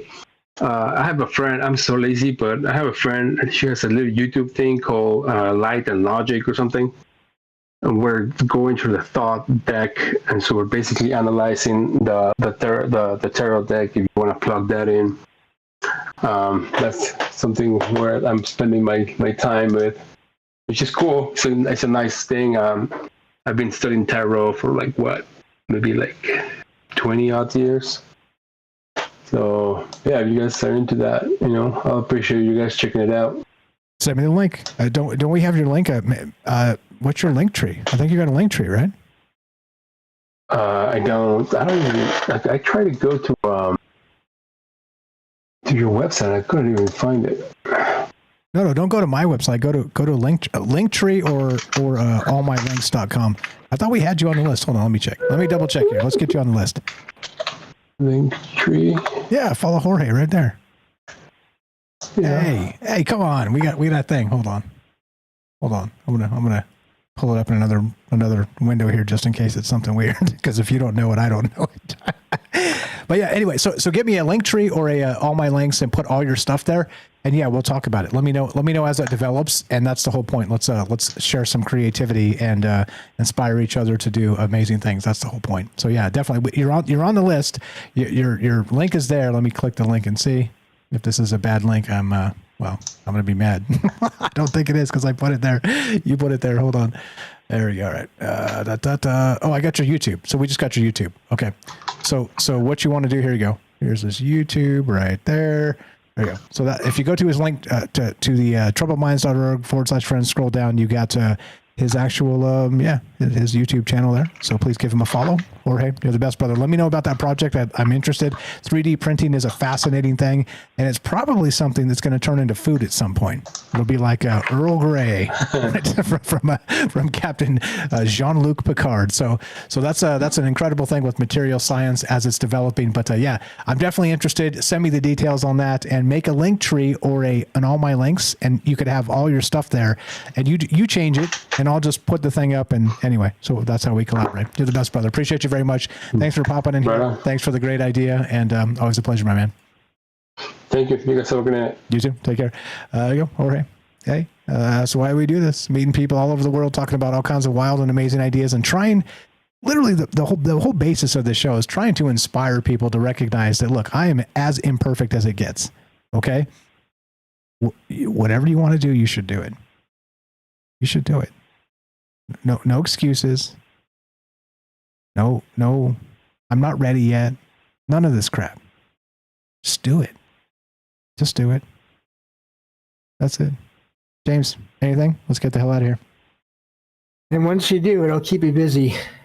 I can tell you that much too. That's a fact. That's a fact. But yeah, I was thinking what Jorge said about great call, about the reason for all the Christmas and the birthdays and all that kind of the whole the people that make all those products, they don't care about the people that buy them. They just care that the people do buy them for whatever holiday or whatever birthday or whatever. So I do agree with that. Just great topic, and I'm glad I was able to jump in, and there's so much more. I think I did a show on the whole meanings and purpose, or what the differences are between darkness and light, and as it relates to anything paranormal. I think I may need to do another show on that because there was so much there. Yeah, always rope some Dungeons and Dragons into your links there. Tell it add some granular Dungeons and Dragons aspects, and then we're going to be talking about crap forever, James. It's endless. It's literally endless. Yeah, it is. It also helps when you have friends too. I think I'll be doing that show with. I'll save that for another one of my shows with Jen on a Saturday. So nice. Yep. Then it'll be good. She is fantastic. Absolutely. Yep. Follow our friends. That's what this is all about. Again, why we do this is to build networks, is to inspire, to, again, prove that even a knucklehead like me can do this. And if I can do this, you can do this. Not this directly, specifically. It doesn't have to be this. You've been thinking about something that you should be doing. It is your calling. Find it and do it. Get busy. Get busy. Seriously. And it will keep you busy. And when you're busy, all the rest of the noise tends to fall away. Reality tunnel deep, but then recognize all the beautiful reality tunnels around us. That's the way I see this. You guys are the best. Thanks for hanging out. Thanks for being part of this. Thanks for caring about the conversations, staying up late with me and us and all the things. It's like I said, it's a humbling. I'm blessed to be here and in the middle of the whirlwind. The ringmaster of chaos, whatever. Thanks again for being friends and confidants and all the things. But don't forget, we're all going through something, and to treat each other like it. I appreciate that very much, that you guys are nice to each other at all the places. If you want to help Troubled Minds, help our friends. It's very simple. Go to troubledminds.org/friends or troubledminds.org. Click the friends link. Scroll down. A lot of people on that list. If you should be on that list, look, that's why we moved it to the webpage. You should be on that list. It's an in club, not an out club. Let me know. We'll share your stuff, and that's it. Simple as that. And call me, help me, whatever. You help this show 1 iota, you're on that list. You just gotta let me know, okay? troubledmindsradio@gmail. Send me an email and say, hey, Mike, I should be on the list. Here's what I'm doing. Here's my link I want you to share. And the best way to do is to build your own link tree or all my links. And that way you can kind of adjust. If you have a new project, you can add it. And I don't have to, because your link is already up on my website, on the Troubled Minds website. You see? So then you kind of have like an autonomy to be like, well, that project, I'm not going to do that anymore. I'm going to do this instead. You get it. All my links or link tree. There you go. Anyway, that's it. If you want to help us, help our friends. troubledminds.org/friends. If you want to help directly the show, just spread the word. Let people know a conversation's happening where we're not going to talk politics. We're basically not going to chase down anybody else's narrative. Okay? This whole thing has been not just an inspiration lesson. It's also a challenge to yourself. Me challenging myself. I'm an introvert, by the way. And also, it is a space to move forward into whatever might come next. And you don't know what that is. I don't know what that is. But when we get together and talk about these things, suddenly all these wild ideas sort of proliferate. And that's the point. Continue to think, continue to dream. It was my birthday a while ago, so it's not really, it's irrelevant, but I'm just joking that I don't celebrate my birthday per se, so obviously it's not public, but whatever. Happy birthday, Mike, on whatever day it is. It's not my birthday, but yeah, anyway, so that's that. It's a weird thing, right? The social pressures of all of it, but look, we don't have to buy in, and if we do, we can choose how and when, and just be the best you that you can be. That is the most important aspect of it. As we finish, it goes exactly like this, and this one's for Hiker over there on Rumble, always slaying it, sharing links and pinning stuff, and this one's for Hiker. Be sure, be strong, be true.